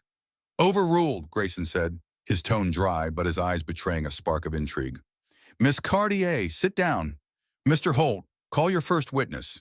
Holt summoned Bertha to the stand. She shuffled forward, her eyes darting nervously, clutching a tissue like a lifeline. Miss Wilson, Holt began, his voice syrupy with sympathy. Tell us how the defendant's words affected you. Bertha sniffled, her voice trembling. She called me fat and rude in front of everyone. I was just doing my job, keeping the building safe. After that, I couldn't face my coworkers. I had to quit. I can't sleep, can't eat. I'm seeing a therapist now. She dabbed her eyes, but the tears seemed rehearsed, her performance faltering under the gallery's skeptical gazes. Cartier leaned back, her crop top flashing under her suit, her expression a mix of amusement and disdain. Maya scribbled notes, whispering, "She's laying it on thick. We'll tear that apart." Cartier's eyes locked on Bertha, her smile a silent challenge. Holt pressed on. "Miss Wilson, did you ever say anything to provoke Miss Cartier?" "Never!" Bertha cried, her voice cracking. "I just asked who she was. She attacked me for no reason." The lie hung heavy, and the room's energy shifted. A spectator muttered, "That's not what I heard." Another tweeted, "Bertha's story smells fishy. Hash justice for Cardi." Maya stood, her voice cutting like a blade. "Miss Wilson, isn't it true you told my client she didn't belong at the Grand Elegance because of her race?" Bertha's eyes widened, her tissue crumpling. "No, I just asked for ID." Maya raised an eyebrow. "Really? We'll see what the security footage says." The gallery buzzed louder, phones lighting up with expos. "Security footage? This is getting good. Hash Cartier's Bertha." Cartier's smile widened, her confidence a beacon. She knew the truth was her weapon, and Maya was sharpening it. Bertha's facade was cracking, her lies teetering under the weight of scrutiny. The trial was just beginning, but Cartier was already stealing the show. As the session adjourned for the day, Cartier strode out, her red suit aflame against the courtroom's drab backdrop. Spectators whispered, some snapping photos, others cheering softly. She was more than a defendant. She was a symbol, a spark igniting a city's conscience. What would the footage reveal? Could Bertha's flimsy story hold? If this trial's gripping you, hit subscribe, share where you're reading from, and tell us, what do you think Cartier's next move will be? The courtroom's heating up, and this battle's far from over. The courtroom pulsed with restless energy, its oak benches creaking under the weight of a crowd hungry for the next twist. Sunlight slanted through high windows, catching the gleam of Cartier's long, straight hair, parted 7/3, as she sat poised at the defense table. Her red suit blazed against the room's muted tones, the white crop top beneath a bold underscore of her defiance. Her eyes, sharp and unyielding, tracked every move, her lips curved in a knowing smile. She was a queen in this arena, and the gallery knew it. Phones buzzed with ex-posts. "Cartier's owning this trial. Hash $1 billion beef." Across the aisle, Bertha Wilson fidgeted, her frumpy dress clinging to her frame, her blonde bun unraveling like her story. Raymond Holt, her lawyer, mopped his brow, sensing the tide turning. Judge Harold Grayson's gavel cracked the air. "Miss Nguyen, you may cross-examine the plaintiff." Maya rose, her navy blazer crisp, her gaze a scalpel. Bertha, still on the stand, clutched her tissue, her eyes darting like a cornered animal. The room leaned in, sensing blood in the water. "Miss Wilson," Maya began, her voice smooth but lethal, "you claim my client's words caused you such distress you had to quit your job. Yet you told this court you were simply doing your job when you confronted Miss Cartier. Can you clarify what part of your job involves telling a resident they don't belong based on their race?" Bertha's face flushed, her tissue crumpling. I didn't say that. I just asked for her ID. She's the one who attacked me, calling me fat and rude." Her voice cracked, but the gallery wasn't buying it. A young woman in the back rolled her eyes, muttering, "Liar." A reporter tweeted, "Bertha's story's falling apart. Hash justice for Cardi." Maya paced, her heels clicking. "Really? So you never said the Grand Elegance was for white folks with real money? Because we have witnesses who say otherwise." She turned to the judge. "Your Honor, I'd like to call Mr. Jamal Carter, a former resident of the Grand Elegance." The courtroom buzzed. Holt shot up. "Objection. This witness wasn't disclosed." Grayson's eyes narrowed. "Overruled. I want to hear this. Proceed, Miss Nguyen." Jamal Carter, a tall black man in a tailored suit, strode to the stand, his presence commanding. Cartier's smile widened. She knew Jamal, a fellow entrepreneur who'd left the building after clashing with Bertha. "Mr. Carter," Maya asked, Can you describe your experiences with Miss Wilson at the Grand Elegance? Jamal's voice was steady, resonant. Bertha targeted me from day one. She'd demand my ID every time I entered, even after months of living there. Once she told me, "This place isn't for your kind." I filed a complaint, but management brushed it off. I moved out because of her. The gallery gasped, whispers erupting. An activist in the crowd pumped her fist, whispering, "That's right." X lit up. Another victim of Bertha's bias. Hash Cardiav's Bertha. Bertha's face went ashen, her tissue now a shredded mess. Holt tried to interject. "This is irrelevant. My client's actions with others don't pertain to this case." But Maya was relentless. "It establishes a pattern, Your Honor. Miss Wilson has a history of targeting residents of color, which directly relates to her confrontation with my client." Grayson nodded. "Continue, Miss Nguyen." Maya turned back to Bertha. "Miss Wilson, did you or did you not tell Mr. Carter he didn't belong, just as you told Miss Cartier?" Bertha stammered. I don't remember."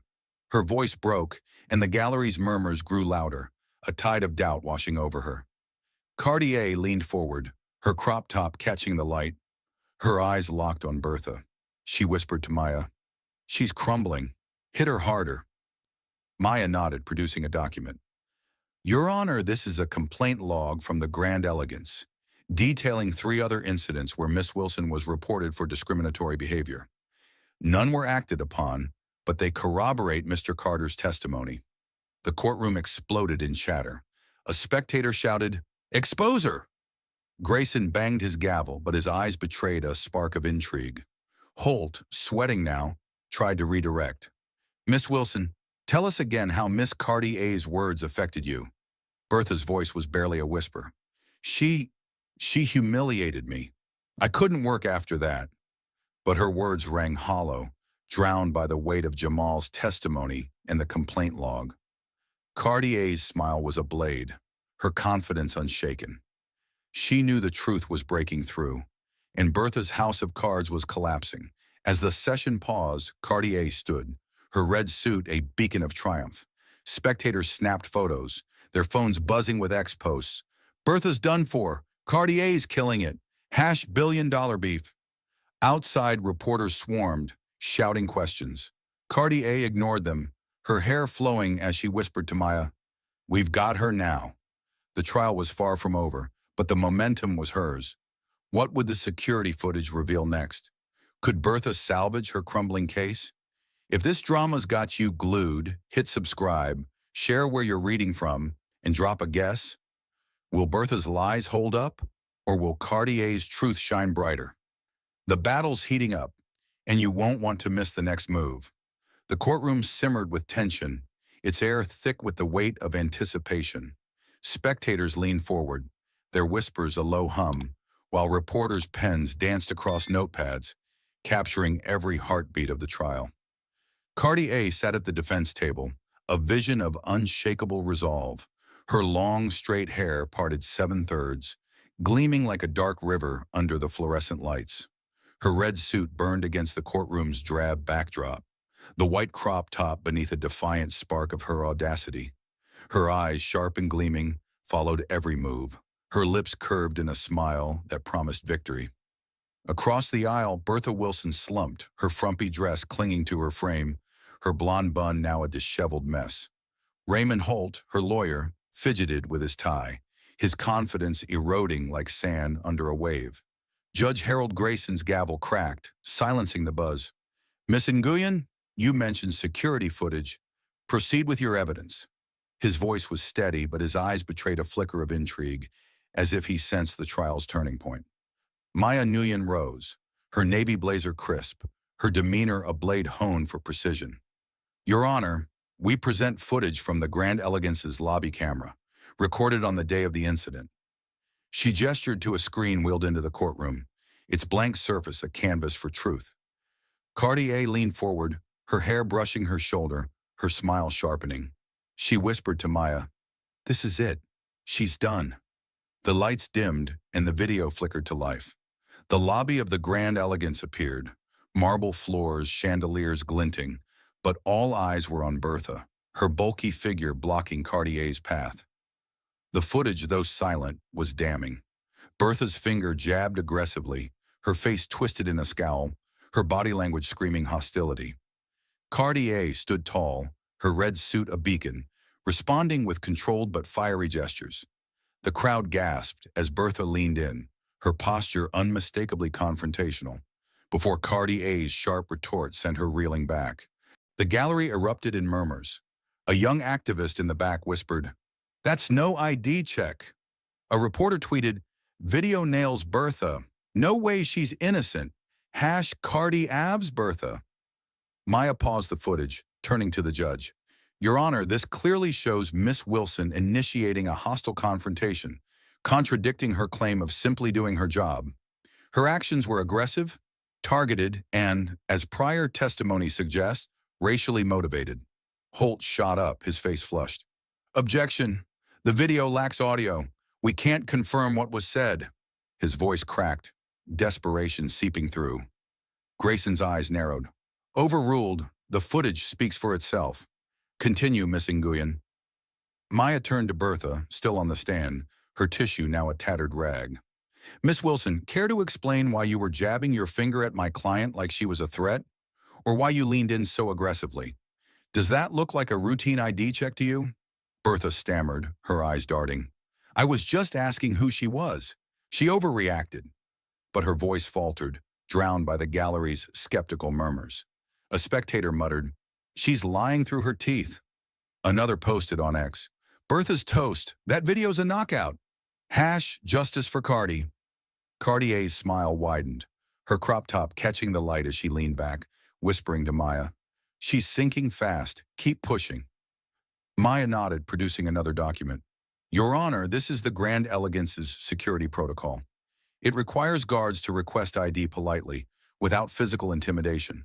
Miss Wilson's actions violate this policy, as the footage shows." The courtroom buzzed louder, phones lighting up with posts. "Cartier's team is relentless. Hash billion-dollar beef." Grayson studied the document, his brow furrowing. "Miss Wilson," he said, "did you follow protocol in your interaction with Miss Cartier?" Bertha's lips trembled. I tried to, Your Honor. She just attacked me." But the lie crumbled under the weight of the video, her words sounding hollow. The gallery's murmurs grew into a roar, a woman shouting, "Tell the truth!" Grayson banged his gavel, but the crowd's energy was unstoppable. Holt, sweating now, tried to salvage his case. "Miss Wilson, focus on the impact. How did Miss Cartier's words affect you?" Bertha's voice was barely audible. "She called me fat and rude. I couldn't face anyone after that." But her tears, once a weapon, now seemed pathetic, overshadowed by the footage's undeniable truth. As the session broke, Cartier stood, her red suit aflame in the chaos. Spectators snapped photos, their cheers echoing. She leaned toward Maya, her hair flowing. "We've got her on the ropes." Outside, reporters swarmed, shouting questions, while X buzzed, "Cartier's truth is winning. Hash justice for Cardi." The footage had shifted the trial's tide, but the battle wasn't over. Would Bertha's team find a way to twist the narrative? Could Cartier's fire carry her to victory? If this showdown's got you gripped, hit subscribe, share where you're reading from, and guess, how will Bertha squirm next? And will Cartier's truth burn brighter? The trial's climax is coming, and you won't want to miss it. The courtroom thrummed with electric anticipation, its walls vibrating with the crowd's restless energy. Spectators craned their necks, phones poised to capture every moment, while reporters tweeted furiously, their posts lighting up X. "Cartier's about to testify. Hash billion-dollar beef." Cardi rose from the defense table, a vision of unyielding power. Her long, straight hair, parted 7/3, cascaded like a dark cascade, glinting under the courtroom's harsh lights. Her red suit hugged her frame, the white crop top beneath flashing defiance, a bold emblem of her unbreakable spirit. She strode to the witness stand, her heels clicking like a metronome of confidence, her eyes blazing with a fire that silenced the room. Bertha Wilson across the aisle shrank into her seat, her frumpy dress and disheveled bun, a stark contrast to Cartier's radiance. Raymond Holt, her lawyer, gripped his notes, his face slick with sweat. Judge Harold Grayson adjusted his glasses, his stern gaze softening with curiosity. Miss Cartier, you're up. Miss Nguyen, proceed. Maya Nguyen stood, her navy blazer sharp, her voice a velvet blade. Miss Cartier, tell us what happened in the lobby of the Grand Elegance that day. Cartier leaned forward, her smile a razor's edge. I was heading home minding my business when Miss Wilson blocked my path like she was guarding Fort Knox. She didn't ask for my ID, she demanded to know why I was there, saying the Grand Elegance was for white folks with real money. I told her I'm a resident, but she doubled down, sneering like I was trespassing in my own home. The gallery murmured, a wave of indignation rippling through. A young man in the back nodded, whispering, That's right. Maya's eyes gleamed. And how did you respond to this? Cartier's laugh was a spark in the room. I called her what she was acting like, fat and rude. If she's suing me for $500 billion over that, I'd like to countersue her for wasting my time with her prejudice. Maybe I'll bill her for every second I've spent fighting her lies. The courtroom erupted in laughter, spectators clapping until Grayson's gavel cracked. Order, he barked, though a faint smile tugged at his lips. Holt leapt up, his voice shrill. Miss Cartier, you admit to slandering my client in public, causing her emotional distress? His hands shook, clutching his pen like a lifeline. Cartier tilted her head, her hair flowing like a banner. Slander? Mr. Holt, I spoke the truth. She was rude and her attitude was bigger than her ego. If that's worth $500 billion, I should start selling my honesty on the stock market. The gallery roared, a woman shouting, Preach, Carty! X exploded. Cartier's roasting Holt. Hash justice for Carty. Holt's face reddened. You humiliated her in front of residents. She had to quit her job. He pointed at Cartier, desperate to regain control. Humiliated? Cartier's eyes flashed. She humiliated herself by thinking she could gatekeep my home because I'm black. I've faced worse than her sneers, Mr. Holt, and I'm still standing. If she can't handle a taste of her own medicine, maybe she should have thought twice before opening her mouth. The crowd cheered, phones flashing as posts flooded. Cartier's dropping truth bombs. Hash billion-dollar beef. Grayson banged his gavel, but his eyes sparkled with intrigue. Enough, Miss Cartier, Mr. Holt. Any further questions? Holt, floundering, tried one last jab. You claim she targeted you for your race, but where's the proof? The video has no audio. His voice cracked, betraying his panic. Cartier leaned back, her crop top catching the light. Proof? Mr. Holt? Her actions screamed louder than words. You saw the video. She wasn't checking my ID. She was checking my skin. And Mr. Carter's testimony. That's not a coincidence. It's a pattern. Want more proof? Ask the other residents she's harassed. I'm sure they've got stories. The gallery buzzed, a reporter tweeting, Cartier's calling out the pattern. Hash justice for Carty. Maya stepped in, her voice calm but lethal. Your Honor, my client's testimony aligns with the footage and Mr. Carter's account, establishing Miss Wilson's discriminatory intent. She glanced at Cartier, a nod of approval. Cartier returned it, her smile a silent vow. She was here to win. As the session adjourned, Cartier stepped down, her red suit a beacon in the chaos. Spectators surged to their feet, cheering while reporters shouted questions. X lit up. Cartier owned that stand. Bertha's done. Hash billion-dollar beef. Bertha slumped, her face buried in her hands, while Holt whispered frantically to her, his case unraveling. Cartier caught Maya's eye, whispering, We're closing in. The truth was a wildfire now, burning through Bertha's lies. Could Holt salvage anything from this wreckage? Would the final evidence seal Bertha's fate? If this trial's got you on edge, hit subscribe, share where you're reading from, and guess, will Bertha's lies collapse, or will she pull a last trick? The showdown's peaking, and Cartier's ready to reign. The courtroom crackled with a tension so thick it seemed to hum, its oak-paneled walls absorbing the crowd's fevered anticipation. Spectators gripped their seats, phones flashing as X posts surged. Closing arguments! Cartier's gonna slay! $500 million beef. Cartier sat at the defense table, her long, straight hair parted 7/3, shimmering like a dark crown under the lights. Her red suit blazed, the white crop top beneath a bold slash of defiance, her eyes alight with a fire that dared anyone to challenge her. She was no longer just a defendant. She was a movement, her presence electrifying the room. Across the aisle, Bertha Wilson slumped, her frumpy dress a faded shadow, her blonde bun a tangled wreck.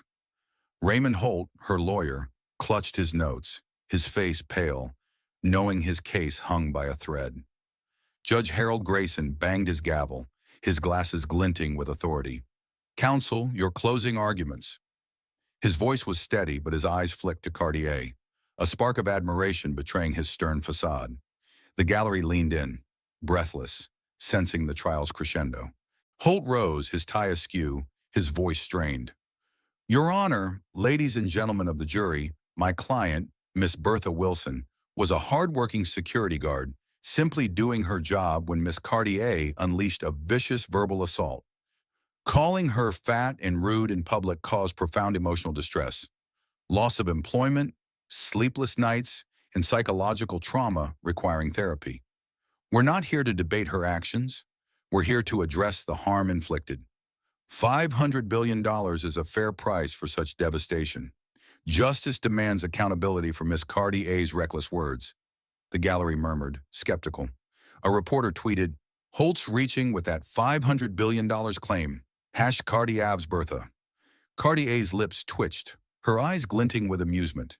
She whispered to Maya Nguyen, her lawyer, "He's grasping at straws now." Maya nodded, her navy blazer crisp, her pen poised like a weapon. Maya stood, her voice a velvet blade cutting through the room. "Your Honor, jury, let's be clear. This case isn't about words, it's about truth. Miss Wilson initiated this conflict by targeting my client with blatant racial prejudice, telling her she didn't belong at the Grand Elegance because she's black. The security footage, Mr. Carter's testimony, and the complaint log prove a pattern of discrimination. Miss Cartier's response was a defense of her dignity, not an attack. To demand $500 billion for distress while ignoring Miss Wilson's bigotry is not justice. It's a mockery. We ask you to see the truth and dismiss this baseless claim." The crowd erupted in applause, a woman shouting, "That's right, Maya." Grayson's gavel cracked, but his eyes betrayed a nod of respect. X buzzed, "Maya's closing is fire. Bertha's done. #justice for Carty." Cartier's smile widened, her hair catching the light as she leaned back, her crop top flashing defiance. Grayson turned to the parties. "Miss Wilson, Miss Cartier, you each have 1 minute for a final statement." Bertha shuffled to the stand, her voice quivering, her tissue a tattered prop. "I was just doing my job," she whispered, tears streaming. "She humiliated me, called me names in front of everyone. I can't work, can't sleep. I just want justice." Her words fell flat, the gallery's silence deafening, her victim's act crumbling under the weight of exposed lies. Carty arose, her red suit aflame, her hair flowing like a banner. She strode to the stand, her heels clicking with purpose, her eyes locking on the jury. "Your Honor, jury, I don't deny calling Miss Wilson fat and rude. She earned it. She stood in my home, my sanctuary, and told me I didn't belong because I'm black. I've fought that kind of hate my whole life, and I'll keep fighting it. If my words hurt her feelings, maybe she should have thought twice before attacking my existence. And if honesty's worth $500 billion, I'd like to sue her for wasting my time and yours." She flashed a grin, sharp and unapologetic. "Justice isn't about money, it's about truth." The courtroom exploded, spectators leaping to their feet, cheering. A young activist yelled, "Speak, Carty!" Phones lit up with X-posts. "Cartier just dropped a mic. #billion beef." Grayson banged his gavel, but his lips twitched with a suppressed smile. "Order!" he called, though the crowd's energy was unstoppable. Bertha buried her face in her hands, her shoulders shaking, while Holt whispered frantically, his case in tatters. As the jury filed out to deliberate, Cartier returned to her seat, her hair gleaming, her smile a silent vow of victory. Maya leaned in, whispering, "You own that." Cartier nodded, her eyes on the jury door. The truth was out, a wildfire burning through Bertha's lies. Would the jury see it? Could Holt pull a last-minute trick? The verdict loomed, a moment that could redefine justice. If this showdown's got your heart racing, hit subscribe, share where you're reading from, and guess. Will the jury crown Cartier's truth, or will Bertha's lies find a foothold? The final act's coming, and it's going to be epic. The courtroom held its breath, the silence so thick it seemed to pulse with the city's heartbeat. Spectators sat on the edge of their seats, phones poised, as X buzzed with anticipation. Verdict's coming. Cartier's truth will win. $1 billion beef. Cartier stood at the defense table, a beacon of defiance. Her long, straight hair parted 7/3, gleaming like polished obsidian. Her red suit burned against the room's muted tones, the white crop top beneath a bold slash of confidence. Her eyes, sharp and unyielding, locked on the jury door, her lips curved in a smile that dared fate to deny her. Across the aisle, Bertha Wilson slumped, her frumpy dress a wilted shadow, her blonde bun a tangled ruin. Raymond Holt, her lawyer, gripped his briefcase, his face ashen, knowing the end was near.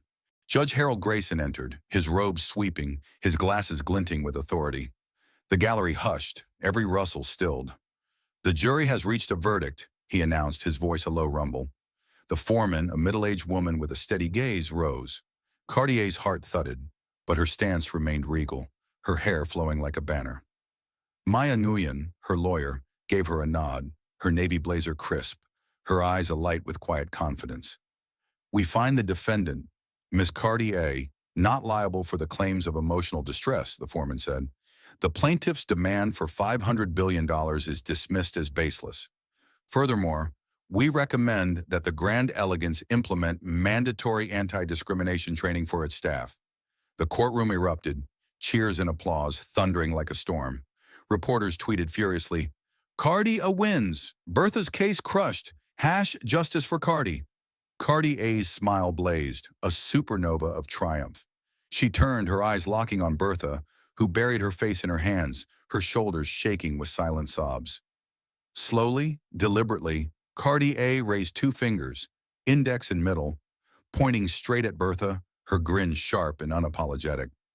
"Think twice before you come for me again, Bertha," she said, her voice low but caring, slicing through the chaos. The gallery roared, a young activist shouting, "That's our queen!" X exploded. Cartier's 2-finger salute is iconic. $1 billion beef. Grayson banged his gavel, but his lips twitched with a suppressed smile. "Order," he called, though the crowd's energy was uncontainable. "Miss Wilson, Miss Cartier, this court is adjourned." Bertha stumbled from her seat, Holt guiding her out, his face a mask of defeat. The crowd parted, their whispers a mix of disdain and pity. Outside, reporters swarmed, cameras flashing, shouting questions. "Miss Wilson, will you appeal?" Bertha ducked away, her silence louder than any defense. Cartier strode out, her red suit aflame, her hair catching the sunlight streaming through the courthouse windows. Maya walked beside her, a rare smile breaking her usual stoicism. "You didn't just win, you changed the game," Maya said. Cartier laughed, her voice a melody of victory. "I told you, Maya, this was my stage." Spectators surged forward, some snapping photos, others offering fist bumps. A young black woman, tears in her eyes, whispered, "Thank you, Cardi." Cartier squeezed her hand, her heart swelling. This wasn't just her triumph, it was theirs. The city buzzed with the news. Posts flooded in. "Cartier's victory is for all of us. #Justice for Cardi." News vans lined the streets, anchors breathlessly recounting the trial's drama. Back at the Grand Elegance, management issued a statement promising anti-bias training, but the damage was done. Bertha was fired that evening, her name a footnote in disgrace. Word spread that she'd left the city, slipping away to a small town, her bravado buried under the weight of her exposed prejudice. Cartier returned to her penthouse, the skyline glittering beyond her windows. She stood by the glass, her red suit still on, the white crop top a symbol of her unbroken spirit. Lena, her journalist friend, called, her voice electric. Cardi, you're trending worldwide. They're calling you the Queen of Justice. What's next? Cartier smiled, her reflection fierce. Next, I keep fighting. For me, for us, for truth. She hung up, her eyes on the city, a promise to herself. No one would dim her light again. The trial's echo rippled beyond the courtroom. Community groups launched anti-discrimination campaigns, citing Cartier's stand. Her startup gained investors, her name now synonymous with courage. The Grand Elegance, once a fortress of privilege, began to change, its residents nodding to her in the lobby with respect, not whispers. Cartier's victory wasn't just legal, it was a spark, igniting conversations about race, power, and justice. As the city settled into its rhythm, Cartier's story lingered, a beacon for those who'd been told they didn't belong. What would her next battle be? How would her fire reshape the world? If this saga's got you fired up, hit subscribe, share where you're reading from, and tell us, what's your guess for Cartier's next move? Her story's not over, and the world's watching. Cartier's triumph lit up the city, a beacon of justice that burned brighter than the skyline. Her story, fierce, unyielding, and true, left hearts racing and minds ablaze. What did her victory spark in you? Did her fire inspire you to stand taller, speak louder, or fight harder? Drop your thoughts below, share where you're reading from, and let us know. What moment hit you hardest? Your voice matters, and we're grateful you joined this journey. Thank you for riding this wave with us, for cheering Cartier's truth. Hit subscribe to catch the next saga, because the world's still turning, and new stories are waiting. See you soon wherever you are, for another tale that'll grip your soul. Hold on, you're not dying here. Zara Mitchell's voice cracked with determination as she knelt beside Ethan Caldwell, her hands pressing against his blood-soaked shirt in a freezing Chicago alley. Her radiant brown skin glistened with sweat, long black hair spilling over her shoulders, defying the chaos around her. A pregnant, homeless black woman risking everything to save a stranger, her courage would unravel a story that shook an empire.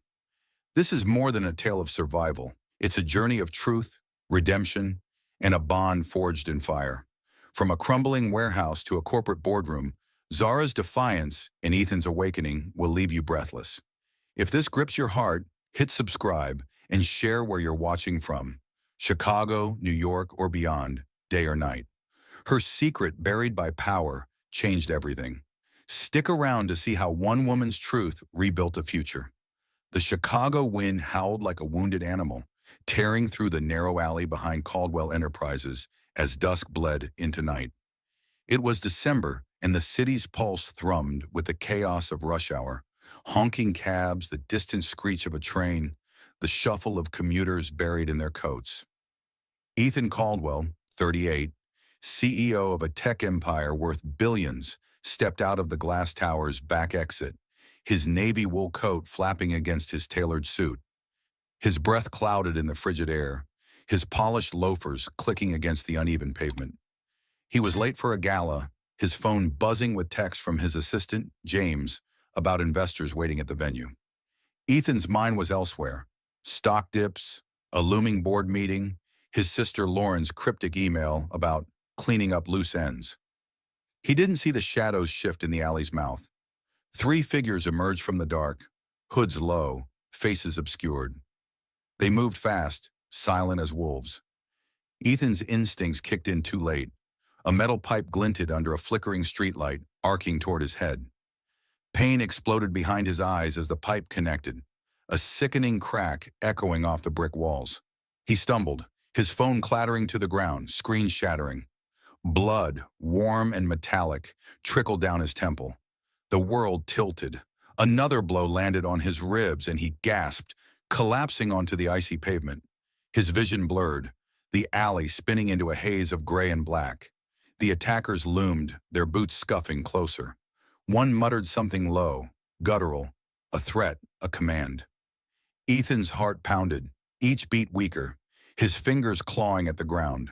He was slipping, the cold seeping into his bones, when a voice sliced through the fog. "Hold on, you're not dying here." The words were sharp, desperate, laced with a fire that jolted Ethan's fading consciousness. A woman's voice, raw and commanding, cut through the alley's din.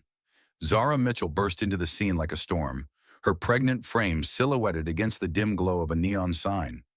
Her radiant brown skin glistened with sweat despite the biting cold, her long black hair spilling over her shoulders, swaying as she charged forward. Her coat, a threadbare relic stained with grime, did little to hide her swollen belly. But her presence was electric. She was no older than 30, her beauty undeniable even in her tattered state. Eyes fierce, jaw set, a plank of splintered wood gripped in her trembling hands. "Get away from him!" she roared, swinging the plank with a ferocity that sent the attackers stumbling back. The men froze, caught off guard. Zara's voice didn't waver, though her heart raced for the child she carried. She stepped closer, her torn sneakers crunching on broken glass, her eyes locked on the hooded figures. "I said move!" she shouted, her breath visible in the freezing air. The leader, a wiry man with a scar visible under his hood, sneered, raising the pipe again. Zara didn't flinch.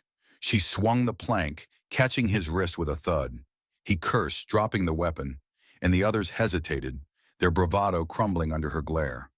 Sirens wailed in the distance, growing louder, closer. The attackers exchanged glances, then bolted, their footsteps fading into the city's hum. Zara stood panting, the plank slipping from her hands, her body trembling from adrenaline and fear. She dropped to her knees beside Ethan, her fingers fumbling for his pulse. His skin was clammy, his face pale under the blood streaking from his temple. "Come on," she whispered, her voice softer now, almost a plea. She pressed her hands against his chest, feeling for a heartbeat, her own pounding in her ears. The alley smelled of damp concrete and coppery blood, the cold biting at her exposed fingers. Zara's hair fell forward, brushing Ethan's face as she leaned closer, checking his breathing. It was shallow, ragged, but there. "You're not leaving me yet," she murmured, her hands shaking as she tore a strip from her scarf, pressing it to his head to slow the bleeding. Her eyes darted around, scanning for help, but the alley was empty, the city indifferent. Ethan's vision flickered, catching glimpses of her face. Those fierce eyes, the curve of her cheek, the way her lips moved as she muttered to herself, counting seconds, willing him to stay alive. There was something familiar in her gaze, a spark he couldn't place, like a memory just out of reach. His chest ached, each breath a struggle, but her voice anchored him, pulling him back from the edge. The sirens grew deafening, red and blue lights flashing at the alley's entrance. Zara's head snapped up, her body tensing. She glanced at Ethan one last time, her expression unreadable. Part relief, part fear. "You're going to be okay," she said, her voice barely above a whisper. Then as quickly as she'd appeared, she was gone, slipping into the shadows as paramedics rushed in. The alley erupted into chaos. Shouts, the clatter of a stretcher, the crackle of radios. "Male, late 30s, head trauma, possible concussion," a paramedic barked, kneeling beside Ethan. They worked fast, stabilizing his neck, checking his vitals. Ethan's eyes fluttered, searching for her, but the alley was a blur of uniforms and lights. "Where is she?" he rasped, his voice weak, barely audible. The paramedic frowned, assuming he was delirious. "Just hang on, sir," she said, securing an oxygen mask over his face. Ethan's hand twitched, reaching for the ghost of her presence, but the cold pavement was all that answered. As the ambulance sped through Chicago's neon-lit streets, Ethan's mind clung to her image, her radiant skin, her hair like a dark cascade, her eyes burning with a strength that defied her circumstances. Who was she? A homeless woman? The paramedics had muttered, but that didn't fit. She wasn't just a stranger passing through the night. Her voice, her courage, the way she'd risked everything for him. It felt personal, like a debt he didn't know he owed. His head throbbed, pain radiating from the wound. But it was her face that kept him conscious, a beacon in the fog of his fading thoughts. The hospital loomed ahead, its white lights stark against the night sky. Ethan was wheeled into the ER, the world a haze of beeping monitors and antiseptic smells. Nurses swarmed, checking his pupils, stitching the gash on his head. James arrived, pale and flustered, clutching his tablet. "Mr. Caldwell, thank God you're alive," he stammered, pushing up his glasses. "The police are looking into it. Random mugging, they think." Ethan shook his head, wincing at the movement. "Not random," he croaked. "The woman, she saved me. Find her." James blinked, confused. "Sir, no one saw her clearly. The cameras in the alley were down. Just some vagrant, they said." Ethan's jaw clenched, his hands gripping the hospital bed's rails. "She wasn't a vagrant," he said, his voice sharp despite the pain. "She knew what she was doing. She mattered." His words hung in the air, heavy with a truth he couldn't yet grasp. The monitors beeped steadily, marking the rhythm of his survival. But Ethan's mind was elsewhere, chasing a woman who'd vanished as quickly as she'd saved him. Outside, the city churned on, oblivious to the moment that had changed everything. Zara Mitchell, her coat flapping in the wind, slipped through the crowds, her heart still racing. She touched her belly, feeling the faint kick of her son, Elijah, and whispered, "We did good, little man."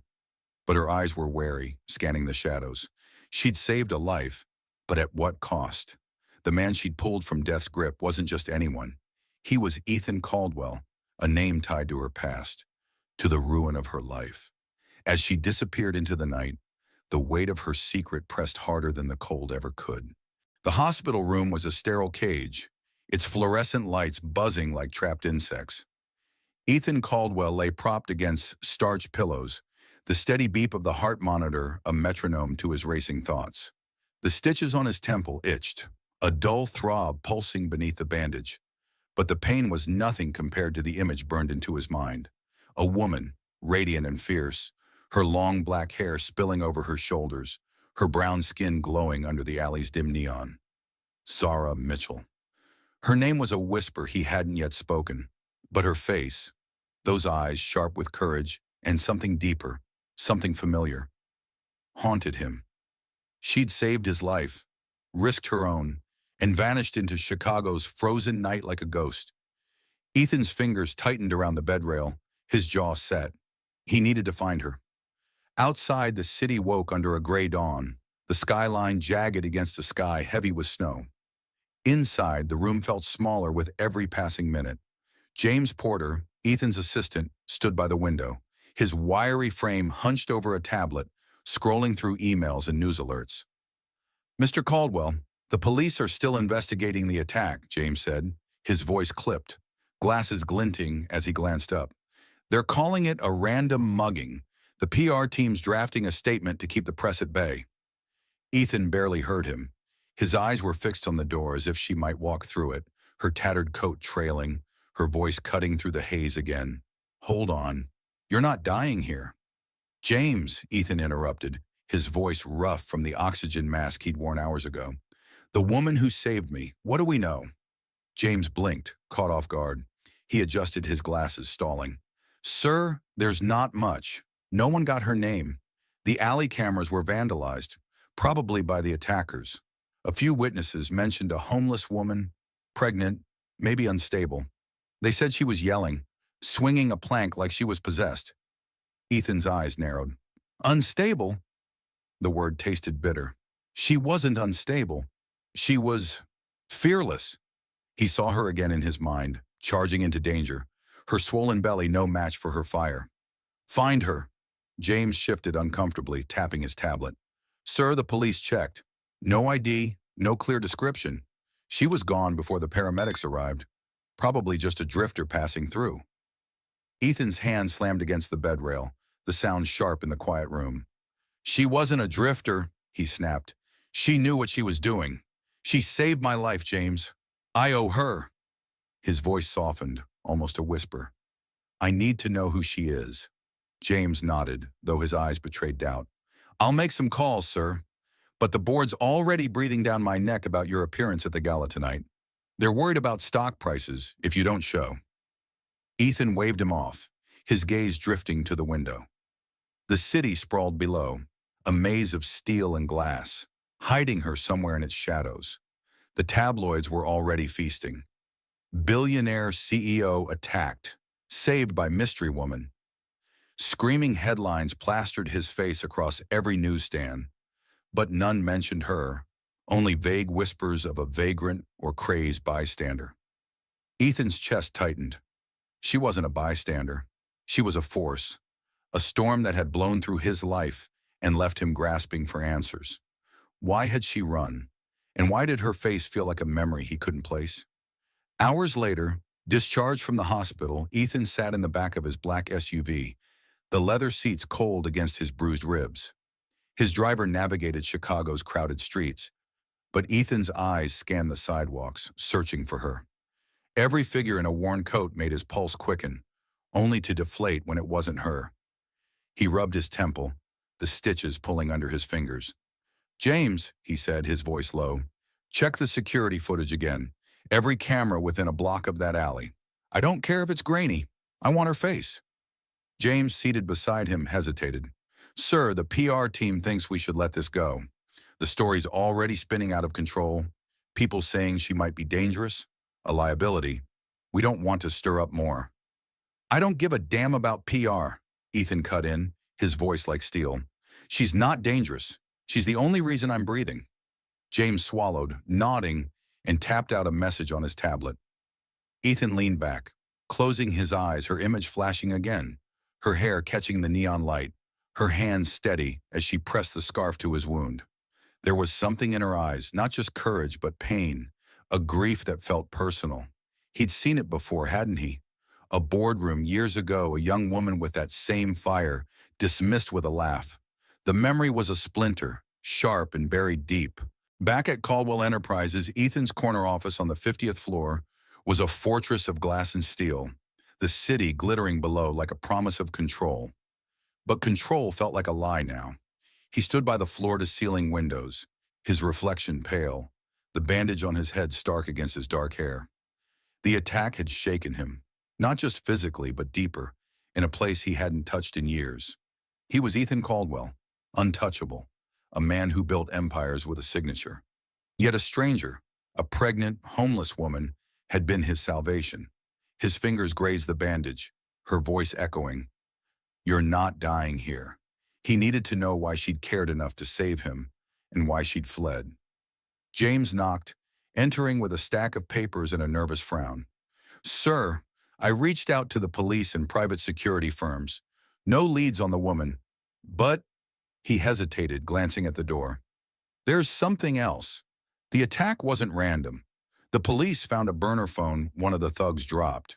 It had texts about taking care of Caldwell. They're looking into it, but it's sensitive." Ethan's blood ran cold. "Sensitive how?" James lowered his voice. "The text mentioned LC. Could be a coincidence, but..." Ethan's jaw tightened. LC. Lauren Caldwell, his sister, the CFO, with a smile sharp enough to cut glass. He pushed the thought away. "Focus on the woman, James. I want every scrap of footage, every witness statement. Now." Alone again, Ethan sank into his chair, the city's lights blurring beyond the glass. He opened his laptop, pulling up news articles about the attack. Social media was ablaze. Clips from bystanders' phones, shaky footage of the alley. He froze on one video, a grainy Instagram post from a teenager nearby. There she was, just for a second, her face half turned toward the camera as she knelt over him. The image was blurry, but her eyes cut through the pixels, fierce, haunted, alive.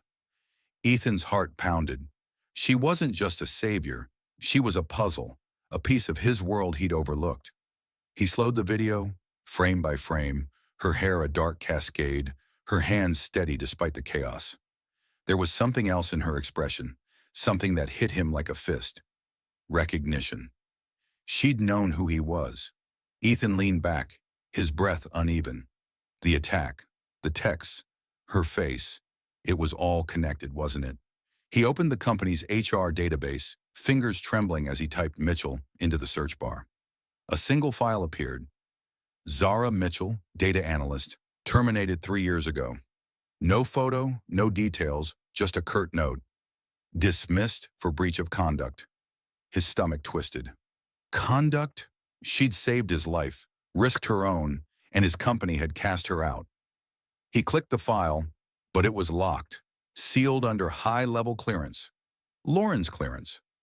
The splinter in his memory sharpened, a young woman's voice echoing from years ago, warning of numbers that didn't add up, silenced by laughter. Had that been Zara? He stood, pacing, the city's pulse mocking his own. Zara Mitchell wasn't just a hero who'd vanished. She was a ghost from his past, a truth his empire had buried. And now she'd pulled him back from death, only to slip away again. Ethan's hands clenched. He wouldn't let her disappear. Not this time. The Chicago skyline glittered like a jagged crown, but Ethan Caldwell's world felt like it was crumbling. His office on the 50th floor of Caldwell Enterprises was a sterile fortress, its glass walls reflecting the city's restless energy. The bandage on his temple itched, a constant reminder of the alley, the pipe, the blood, and her, Zara Mitchell. Her name was a pulse in his mind, her face a vivid imprint. Radiant brown skin, long black hair spilling over her shoulders, eyes blazing with a fire that had yanked him back from the edge of death. She'd saved him, a pregnant, homeless woman who'd faced down thugs with nothing but a plank and her will. And then she'd vanished, leaving Ethan grasping at shadows. He stood by the window, his reflection pale, his hands clenched. He had to find her. The past 3 days had been a blur of board meetings, investor calls, and James's frantic updates about the attack. The police had no leads on the thugs, only that cryptic text about LC on the burner phone. Lauren Caldwell, his sister, had dismissed it with a laugh when Ethan mentioned it over dinner, her green eyes cool, her smile too perfect. "You're paranoid, Ethan," she'd said, sipping her wine. "Focus on the gala, not conspiracy theories." But Ethan couldn't focus. Not on stock prices, not on the company's latest AI venture, not on anything but Zara. Her courage, her desperation, the way her gaze had locked onto his in that alley. It wasn't just a rescue. It was personal, and he needed to know why. He sat at his desk, the glow of his laptop casting harsh light across his face. The HR file on Zara Mitchell stared back at him, locked behind a clearance he didn't have, dismissed for breach of conduct. The phrase was a slap, vague and corporate, reeking of a cover-up. He'd tried accessing it again last night, but the system blocked him, demanding Lauren's approval. His sister's name kept circling back. First the attack, now this. Ethan's jaw tightened. He slammed the laptop shut and grabbed his coat. "James," he called, his voice sharp enough to make his assistant jump from his desk outside. James appeared, tablet in hand, glasses slipping down his nose.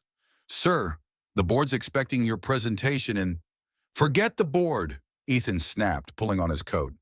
"We're going downtown, now." James blinked, flustered. "Downtown? Sir, the gala's tonight. The investors—" "I said now." Ethan's tone left no room for argument. He strode past James, his heart pounding with a mix of determination and dread. Zara was out there, somewhere in Chicago's underbelly, and he wouldn't sit in his ivory tower while she slipped through his fingers again. The SUV cut through the city's gray slush, its wipers battling a light snow. Ethan's eyes scanned the streets, every alley and corner a potential hiding place. James sat beside him, nervously tapping his tablet. "Sir, I pulled what I could from the police reports. Witnesses at the alley mentioned a woman matching her description. Pregnant, black, long hair, wearing a ratty coat. They said she hangs around the soup kitchens on West Madison." Ethan nodded, his gaze fixed outside. West Madison was Chicago's Skid Row, a stretch of shelters and abandoned lots where the city's forgotten survived. The thought of Zara there, pregnant and alone, twisted something in his chest. They parked near a squat brick building, its sign reading Hope Haven Soup Kitchen in faded paint. The air smelled of wet asphalt and cheap coffee, the street alive with bundled figures shuffling through the cold. Ethan stepped out, his breath clouding, his eyes darting over the crowd. James trailed behind, muttering about schedules. Inside, the soup kitchen hummed with quiet desperation. Clinking spoons, murmured conversations, the shuffle of trays. Volunteers moved with practiced efficiency, serving stew to a line of weary faces. And then he saw her. Zara stood behind a counter, ladling soup into bowls, her long hair tucked under a faded scarf, her brown skin glowing under the fluorescent lights. Her coat was gone, replaced by a worn sweater that hugged her pregnant belly. She moved with purpose, her hands steady, but her eyes, those fierce, haunted eyes, scanned the room like she was waiting for a threat. Ethan's heart lurched. "That's her," he whispered, stepping forward. James grabbed his arm. "Sir, you can't just—" Ethan shook him off, his voice low. "Stay here." He approached slowly, weaving through the crowd, his polished shoes out of place on the scuffed linoleum. Zara's head snapped up, her eyes locking onto his. For a moment, time stopped. Her gaze was a storm of fear and recognition, her lips parting slightly. "Ma'am," Ethan called, his voice softer than he intended. "I just want to talk." Her face hardened, and before he could take another step, she dropped the ladle, turned, and bolted through a back door, her sweater catching on a chair as she fled. "Zara!" Ethan shouted, ignoring the stares of the crowd. He pushed past a volunteer, nearly knocking over a tray, and sprinted after her. The back door led to an alley, its walls slick with ice, the air sharp with the stench of garbage. Zara was already halfway down, her movements quick despite her pregnancy. "Wait!" Ethan called, his loafers slipping on the frozen ground. She glanced back, her eyes wide with panic, then darted around a corner, disappearing into the maze of back streets. Ethan stopped, panting, his breath a white cloud in the cold. His ribs ached from the attack, but the pain in his chest was something else. Frustration, guilt, a desperate need to understand. Back in the SUV, James was pale, clutching his tablet like a lifeline. "Sir, that was reckless. What if someone recognized you? The press?" "I don't care about the press," Ethan growled, slamming the door. "She's running from something, from me." He leaned back, his mind racing. Why had she looked at him like that? Not just fear, but betrayal, as if he'd already let her down. He turned to James. "Get me everything on Zara Mitchell. Every file, every email, every scrap of paper. I don't care what it takes." James nodded, typing furiously. "Sir, if she's tied to the company, it could open a can of worms. The board won't like it." Ethan's eyes darkened. "The board can wait? She can't." That night, Ethan sat alone in his penthouse, the city's lights sprawling beyond his floor-to-ceiling windows. A glass of bourbon sat untouched on the table, its amber glow mocking his restlessness. He opened his laptop again, replaying the grainy Instagram video from the alley. There she was, kneeling over him, her hair a dark cascade, her hands steady as she pressed the scarf to his head. He paused the frame, her face blurry but unmistakable. Those eyes, they weren't just saving him. They were accusing him too. He leaned closer, his breath catching. She'd known who he was, not just a CEO, but Ethan Caldwell. How? He pulled up the HR file again, staring at the locked screen. Zara Mitchell, terminated 3 years ago. The memory was there, teasing him. A boardroom, a young woman with long hair, her voice trembling as she presented data. Lauren's sharp laughter cutting her off. Ethan's stomach churned. Had he been there? Had he ignored her too? He opened a new tab, searching social media for any trace of her. A few blurry photos surfaced. Zara at a shelter, serving food, her smile tight but genuine. One caption read, "Local hero at Hope Haven, always helping." Hero. The word hit him like a punch. Ethan stood pacing, the city's hum a distant roar. Zara wasn't just a woman who'd saved him. She was a piece of his company's past, a truth he'd overlooked. And now she was running, not just from danger, but from him. His hands clenched. He wouldn't stop until he found her, until he understood why she'd risked everything for a man whose world had already failed her. Ethan Caldwell's office was a tomb of silence, the city's glow beyond the glass, a distant hum. The bandage on his temple felt tighter, a nagging reminder of the alley and Zara Mitchell's hands pulling him back from the void. Her face, radiant brown skin, long black hair, eyes fierce with purpose, haunted him, a puzzle piece that didn't fit the polished world of Caldwell Enterprises. The locked HR file on his laptop screen mocked him. Zara Mitchell, dismissed for breach of conduct. The words were sterile, corporate, but they carried a weight Ethan couldn't ignore. 3 years ago, she'd been part of his empire, a data analyst with promise, and now she was a ghost on Chicago streets. He leaned forward, elbows on his desk, his mind racing. What had his company done to her? He'd spent the night digging, bypassing James's cautious updates and the board's demands for his gala appearance. The Instagram video from the alley played on a loop in his head. Zara's steady hands, her voice cutting through the chaos. "You're not dying here." But it was the look in her eyes, a flicker of recognition and pain, that gnawed him. She hadn't just saved a stranger, she'd saved him, Ethan Caldwell, and then fled as if he were the threat. The locked file was a dead end, but Ethan wasn't a man who accepted walls. He picked up his phone, dialing James, his voice low and urgent. "Get me access to Zara Mitchell's file. Override the clearance. I don't care how." James's voice crackled through, hesitant. "Sir, that's Lauren's domain. HR records from 3 years ago are sealed under her authority. If I push, it'll raise flags." Ethan's grip tightened on the phone. "Then let them rise. Do it." He hung up, his pulse quickening. Lauren. His sister's name kept surfacing. First the burner phone's LC text, now this. Her cool dismissal of the attack, her sharp smile over dinner, felt like pieces of a puzzle he didn't want to solve. But Zara deserved answers, and Ethan was done looking away. By morning, James arrived, pale and clutching a thin folder. "This is all I could get without tripping alarms," he said, sliding it across the desk. HR wouldn't budge, but I found an old backup from the data archives. It's not much, but... Ethan flipped it open, his eyes scanning the pages. Zara Mitchell, hired at 24, a rising star in the analytics team. Her performance reviews glowed. Innovative, meticulous, a problem solver, until the final entry, dated 3 years ago. A single line, cold and final, terminated for falsifying data in insubordination. Ethan's stomach twisted. Falsifying data? The woman who'd risked her life for him didn't strike him as a liar. He turned the page, finding a memo signed by Lauren Caldwell. Immediate dismissal recommended. Employee poses risk to company integrity. Ethan's hands shook as he read further. Zara had flagged discrepancies in a $200 million contract for a renewable energy project. Funds misallocated, payments funneled to an offshore account. Her report, detailed and damning, had been submitted to Lauren directly. 2 days later, Zara was gone, her name smeared, her career erased. Ethan's breath caught.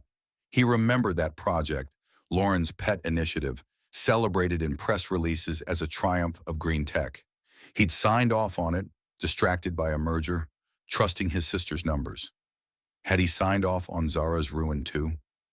He stood, pacing, the folder clutched in his hand. A memory flickered. A boardroom 3 years ago, a young woman with long black hair, her voice steady but nervous as she presented slides. "The numbers don't add up," she'd said, pointing to a chart. Lauren had cut her off, her laugh sharp, dismissing her as overzealous. Ethan had been there, half listening, his mind on a deal. He hadn't questioned it. Now that moment burned. Zara's face in the alley wasn't just familiar.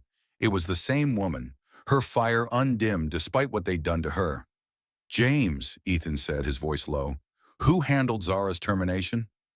James swallowed, glancing at the door. Lauren signed the order, but it was fast-tracked. No investigation, no appeal. HR flagged her as a troublemaker, said she fabricated the data to stir drama. Ethan's jaw clenched. Fabricated? She was a whistleblower.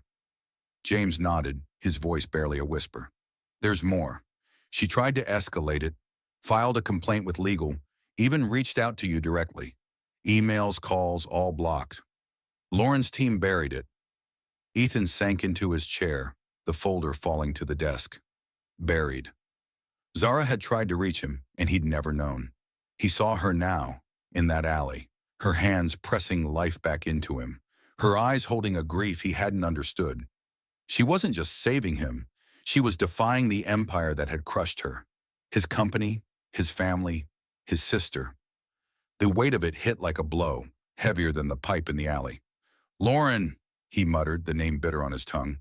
His sister, the golden CFO, always one step ahead, her charm a shield. Had she known Zara would end up on the streets, pregnant, alone, blacklisted? He opened his laptop, pulling up the company's old project archives. The renewable energy contract was still there, buried in subfolders, its numbers polished to perfection. But Zara's report, attached to an internal email, told a different story. Millions siphoned to a shell company, signatures forged, environmental audits faked. Ethan's heart pounded. This wasn't a mistake, it was a crime.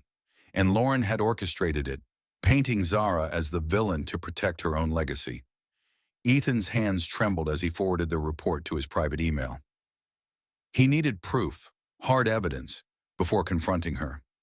He stood, moving to the window, the city a blur of steel and snow. Zara was out there, surviving in a world his company had pushed her into. He saw her face again, not just in the alley but in that boardroom, young and hopeful, believing in truth. He'd failed her then, but he wouldn't now. "James," he said, turning, his voice steady despite the storm inside. "Find her again. Check every shelter, every soup kitchen. I want her story, not the company's version." James hesitated. "Sir, if this gets out, it could tank the stock. Lauren will—" "Let her try," Ethan cut in, his eyes hard. "This isn't about the company anymore. It's about her." That night, Ethan drove alone to West Madison. The soup kitchen's lights a faint glow against the dark. He parked a block away, his coat pulled tight, his breath clouding in the cold. The street was alive with shadows, people huddled in doorways, their eyes wary. He stepped inside Hope Haven, the smell of stew and coffee heavy in the air. Zara wasn't there.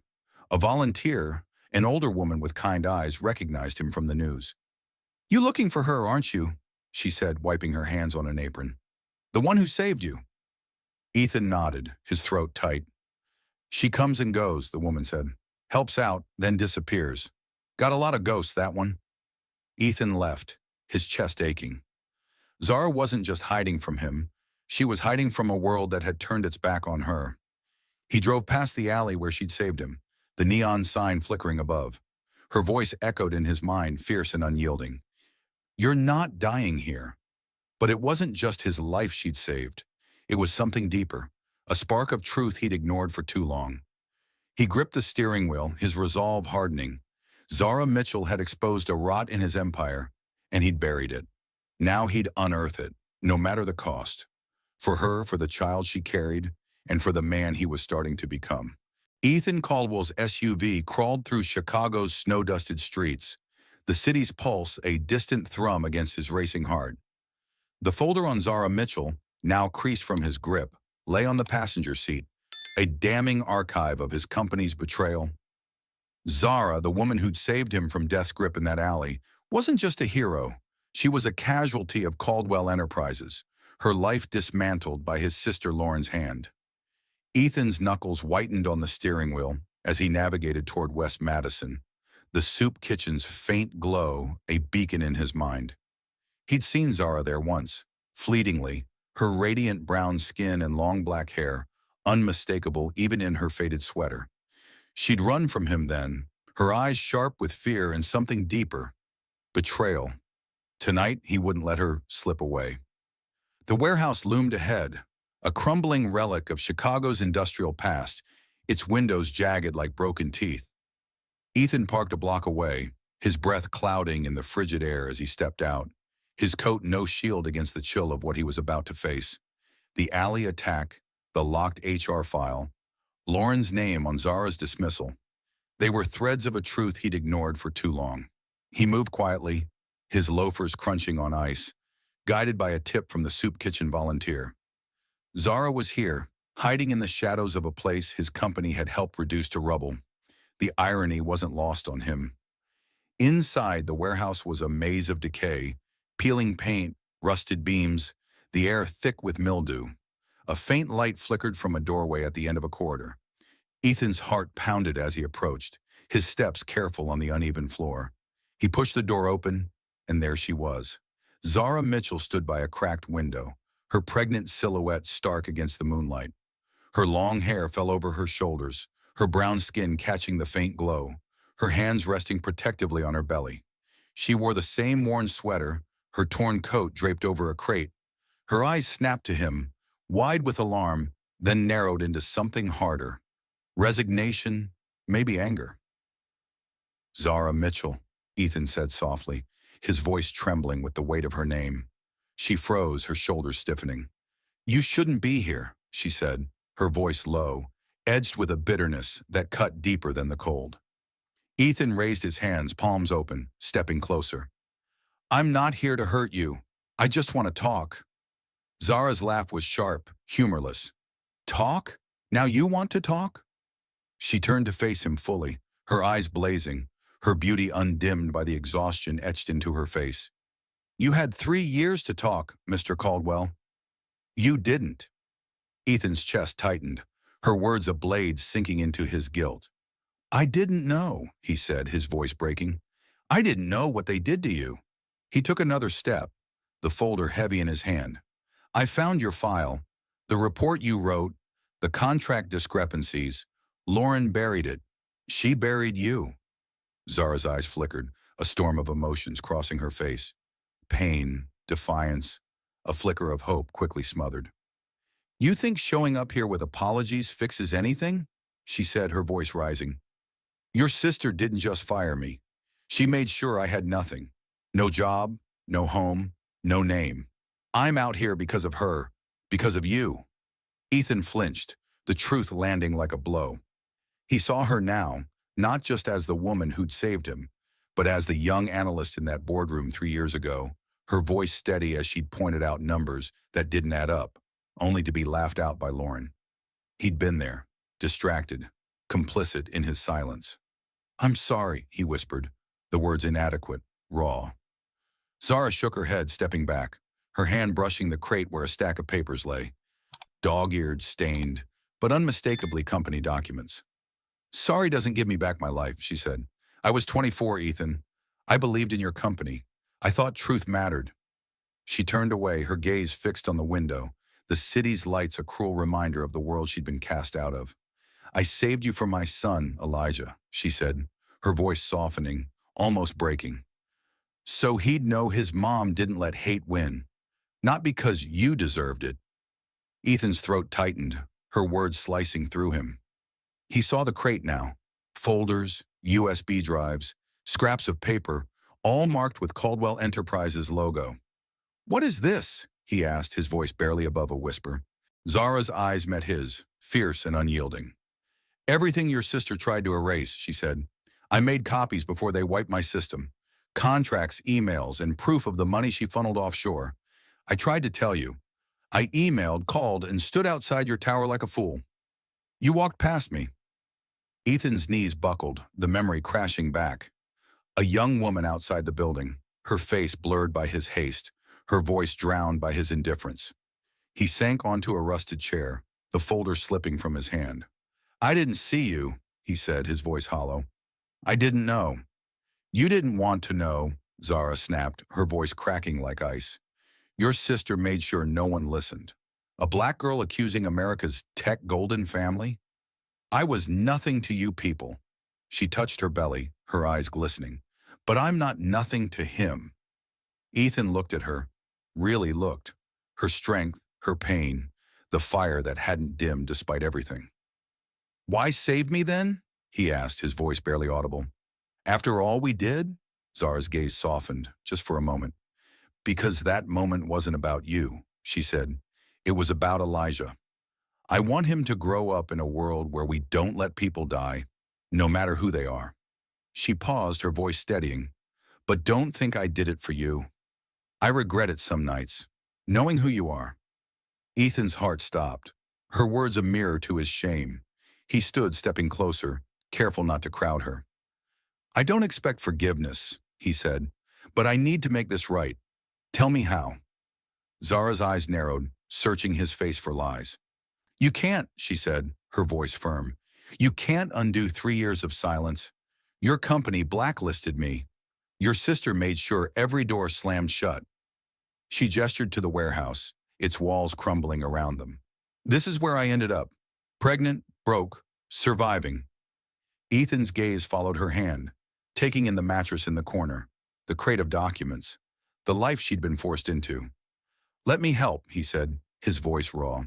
"Not for me, for you, for Elijah." Zara laughed, bitter and sharp. "Help? You think a check or a press conference fixes this?" She stepped closer, her eyes locking onto his. "If you want the truth, it's in those papers. But you won't like what you find. Your empire's built on lies, Ethan Caldwell." She turned away, her shoulders trembling, her hand resting on her belly. "Go back to your tower. Leave me alone." Ethan stood frozen, her words echoing in the hollow space. He wanted to argue, to promise justice, but the weight of her pain silenced him. He looked at the crate, the papers spilling out, proof of his sister's crimes, proof of Zara's courage. "I'm not leaving," he said quietly. "Not until I understand everything." Zara didn't turn, but her silence was answer enough. Ethan picked up a folder, his hands trembling as he opened it. This wasn't just about Zara anymore. It was about the truth and the man he'd choose to be. The boardroom of Caldwell Enterprises was a cathedral of power, its mahogany table gleaming under the harsh glow of recessed lights. Ethan Caldwell stood at its head, his bandage gone, but the shadow of the alley attack etched into his face. The folder of Zara Mitchell's documents, dog-eared, stained, but undeniable, lay spread across the table, each page a silent accusation. He'd spent the night in that crumbling warehouse with Zara, her words searing into him. "Your empire's built on lies." Now those lies were about to be exposed. His sister, Lauren Caldwell, sat across from him, her tailored blazer pristine, her green eyes cool as she sipped coffee, unaware of the storm brewing. The board members, faces flickering on the massive video screen, waited in restless silence. Ethan's heart pounded, but his voice was steady. Today, he'd reclaim the truth. He'd left the warehouse at dawn, Zara's final words echoing. "Go back to your tower. Leave me alone." But Ethan couldn't leave it. Not her pain, not the proof she'd guarded through years of ruin. The documents detailed Lauren's scheme. Millions funneled to offshore accounts, environmental audits faked, Zara's career destroyed to keep it buried. Ethan had cross-checked every file, every email, on his private server away from Lauren's reach. The evidence was ironclad, and it pointed to his sister. His assistant, James, stood by the door, pale and fidgeting, clutching a tablet. "Sir," he whispered, "the press is already outside. If this goes public, the stock could crash." Ethan's jaw tightened. "Let it." He turned to the board, his voice calm but unyielding. 3 years ago, Zara Mitchell, a data analyst at this company, uncovered financial misconduct in our renewable energy project. She reported it, and instead of an investigation, she was fired, blacklisted, and left homeless. Gas rippled through the room, virtual and real. Lauren's coffee cup froze halfway to her lips, her smile faltering. "Ethan," she said, her voice smooth but edged, "what is this about?" He slid a folder across the table, its contents spilling out. Screenshots, bank records, her own signature on Zara's dismissal. "You tell me, Lauren." Her eyes darted to the papers, her composure cracking like thin ice. "This is absurd," she said, forcing a laugh. "That girl was a troublemaker, fabricating data to stir drama. You're taking her word over mine?" Ethan's gaze didn't waver. "I'm taking the evidence. Millions siphoned offshore, audits falsified, and you signed off on it all. You buried her report, Lauren. You buried her." The board members shifted, murmurs crackling through the screen. Lauren's face darkened, her voice low. "You're making a mistake, Ethan. You don't know what you're digging into." "I know exactly what I'm digging into," Ethan said, his voice rising. "You destroyed a woman's life to protect your scam. She saved mine, and you made her pay for it." He turned to the screen, addressing the board. "Effective immediately, Lauren Caldwell is suspended pending a full investigation into ethics violations, fraud, and obstruction." The room went still, the air thick with shock. Lauren stood, her chair scraping, her eyes blazing. "You're throwing away our family for some homeless nobody?" Ethan leaned forward, his voice cold. "She's not a nobody, and you're not my family if you think truth is disposable." Lauren's hands trembled, but she straightened, her smile a mask of defiance. "You'll regret this," she hissed, storming out, her heels clicking like gunfire. Ethan exhaled, his shoulders heavy but his resolve unbroken. He turned to James. "Get Zara. Tell her I need her here." James hesitated, his voice low. "Sir, she might not come. She was adamant about staying away." Ethan nodded, his eyes distant. "Tell her it's not for me. It's for the truth." Hours later, the press room buzzed with chaos. Cameras flashing, reporters jostling, microphones thrust forward like spears. Ethan stood at the podium, his tie loosened, his face raw with a vulnerability he'd never shown. The crowd hushed as the doors opened, and Zara Mitchell stepped in. Her long black hair was pulled back, her brown skin radiant under the harsh lights, her simple navy dress accentuating her pregnant frame. She carried herself with quiet strength, one hand resting on her belly, her eyes scanning the room. Not with fear, but with purpose. Ethan met her gaze, offering a chair. She didn't take it, standing tall beside him. "You didn't have to come," he said quietly. "I know," Zara replied, her voice steady, "but I'm done running." Ethan faced the cameras, his voice clear, unwavering. 3 years ago, Zara Mitchell exposed serious misconduct at Caldwell Enterprises. Instead of listening, we silenced her. My sister, Lauren Caldwell, orchestrated her dismissal, smeared her name, and left her to survive on the streets. I failed her, too. Murmurs rippled through the crowd, pens scribbling furiously. Today, I'm owning that failure. We're launching a full investigation into the fraud Zara uncovered, and we'll make it right. Not just for her, but for everyone our company has wronged. He stepped back, gesturing to Zara. She hesitated, her breath catching, then stepped to the podium. The room fell silent, every eye on her. "I never wanted revenge," she said, her voice firm, resonating with a strength that stilled the chaos. "I wanted acknowledgement. I was 24, a data analyst who believed in this company. I found evidence of millions stolen, lies told, and I paid for it with my home, my future, my name." Her hand rested on her belly, her eyes glistening but unyielding. "I'm here for my son, Elijah, and for every woman told she doesn't belong in rooms like this. Truth isn't disposable. Neither am I." The room erupted, gasps, applause, cameras flashing like a storm. Zara stood unshaken, her presence a beacon, no longer the homeless nobody, but a symbol of resilience. Ethan watched her, his chest tight with awe and shame.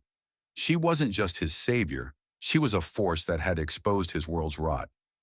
Reporters shouted questions, but Zara stepped back, her eyes meeting Ethan's for a brief moment, a silent acknowledgement, not of forgiveness, but of shared purpose.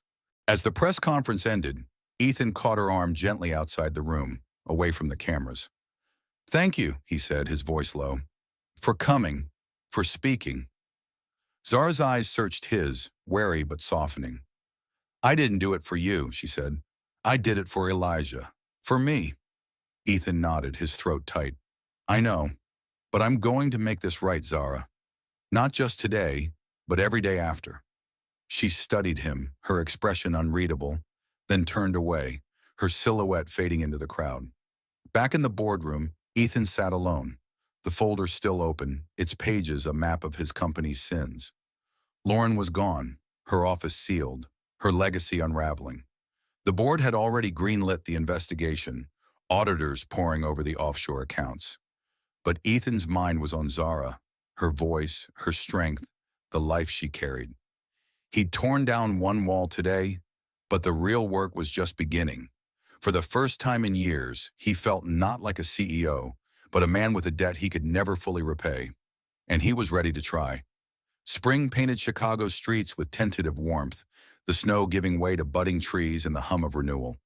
Where the crumbling warehouse on West Madison once stood, a new structure rose, steel beams gleaming, glass panels catching the morning light. The Elijah Mitchell Center for Hope was more than a building.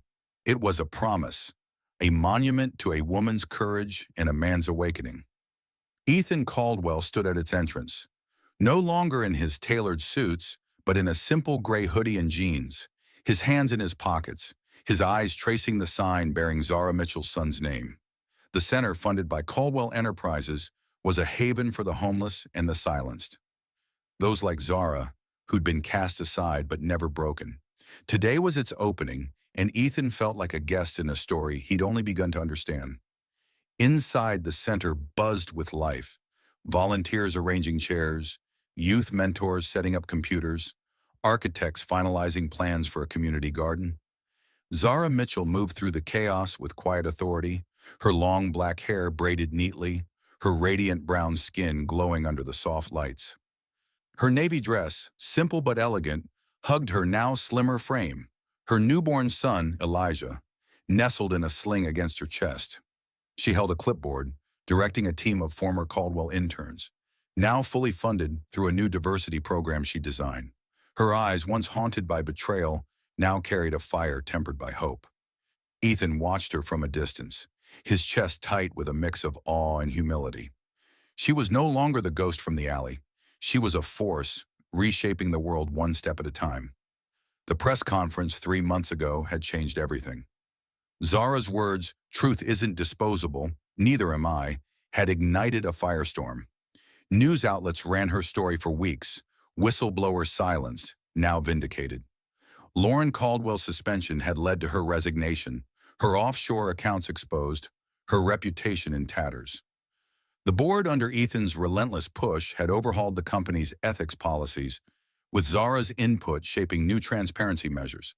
But for Ethan, the real change wasn't in the headlines or the stock reports. It was in him. He'd spent years building an empire, blind to its cracks. Zara had forced him to see, not just with her evidence, but with her courage, her refusal to let hate define her. He approached her now, his steps hesitant, a small gift bag in his hand. The center's lobby smelled of fresh paint and coffee, voices overlapping in a hum of purpose. Zara looked up, her eyes meeting his, no longer wary but cautious, assessing.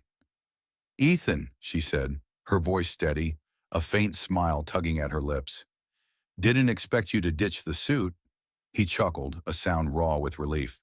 "Figured I'd try fitting in for once." He held out the bag, his fingers brushing hers as she took it. Inside was a tiny onesie, blue and soft, embroidered with the words, "My mom's a hero." Zara's laugh was soft, genuine, the first he'd heard from her. "Elijah's gonna outgrow this in a week," she said, but her eyes shimmered with something warm. She adjusted the sling, Elijah's tiny hand curling against her chest. "You doing okay?" Ethan asked, his voice quieter, searching her face. Zara nodded, her gaze steady. "More than okay. This place—" She gestured to the bustling room, the volunteers, the walls lined with art from local kids. "This is what I fought for, not just for me, but for him, for everyone like us." Ethan followed her gaze, seeing the center through her eyes, a refuge, a second chance. "You built this," he said, his voice low. "Not me." Zara shook her head, her braid swaying. "You didn't have to fund it, Ethan. You didn't have to listen." She paused, her eyes locking onto his. "You changed." The words hit him harder than he expected, a validation he hadn't known he needed. He swallowed, his throat tight. "You saved me, Zara. Not just in that alley, but from who I was. I was blind. About Lauren, about the company, about you." He looked down, his hands clenching. "I'm still learning how to see." Zara studied him, her expression softening but not yielding. "You don't get a medal for doing what's right," she said, her voice firm but kind. "But you're here. That's something." She turned, directing a volunteer to adjust a banner, her presence commanding without effort. Ethan watched, struck by her strength, her ability to build from ashes. He'd spent years chasing control, wealth, power, but Zara had shown him something greater, purpose born from pain. The ribbon-cutting ceremony began, a small crowd gathering outside. Local leaders, former interns, people from the shelters Zara had served. She stepped to the podium, Elijah stirring in his sling, and spoke with a clarity that silenced the murmurs. "This center is for the invisible," she said, her voice carrying over the crowd. "For the people told they don't matter. It's named for my son, Elijah, because he's why I kept fighting. Truth isn't just a word, it's a foundation." Applause erupted, hands clapping, phones recording. Ethan stood at the back, his heart swelling with a pride that wasn't his own. She was a beacon, her radiance undeniable, her story rewriting the narrative of a city that had overlooked her. After the ceremony, as volunteers mingled and kids ran through the lobby, Ethan found Zara by the cornerstone, a plaque reading Elijah Mitchell Center for Hope S 2026. She traced the letters, her fingers lingering on her son's name. "What now?" Ethan asked, standing beside her, his voice soft. Zara looked up, her eyes clear, resolute. "Now we build. Not just walls, but futures." She paused, a faint smile breaking through. "And you? What's next for Ethan Caldwell?" He exhaled, the question heavier than it seemed. "I'm learning," he said. "Learning to listen, to see the cracks before they break someone else." He hesitated, then extended his hand. "I want to help Zara. Not as a CEO, but as me." She looked at his hand, then at him, her gaze piercing but warm. After a moment, she took it, her grip firm, her touch grounding. "Don't make promises you can't keep," she said, but her smile softened the warning. They stood together, the center's hum around them, a future taking shape in the space where a warehouse once decayed. Ethan felt the weight of his past, his silence, his sister's crimes, his company's failures, but also a spark of possibility. Zara had saved him, not just from death, but from a life blind to truth. And she, with Elijah in her arms and a vision in her heart, was building something that would outlast them both. As the sun dipped below the skyline, casting golden light through the center's windows, Ethan looked at Zara, her braid catching the glow, her son's soft breaths a quiet rhythm. "You're not the woman I ignored anymore," he said, his voice barely above a whisper. "And you're not the man who walked past me," she replied, her eyes meeting his. The moment wasn't awkward or heavy, but full, a shared understanding, a foundation for something new. The Elijah Mitchell Center stood as proof. From one woman's truth, a revolution could begin. This story of Zara Mitchell and Ethan Caldwell is a testament to the power of truth, courage, and redemption. From a desperate act in a Chicago alley to the rise of the Elijah Mitchell Center for Hope, it shows how one woman's resilience can dismantle an empire's lies and inspire a new beginning. Zara's unwavering strength and Ethan's transformation remind us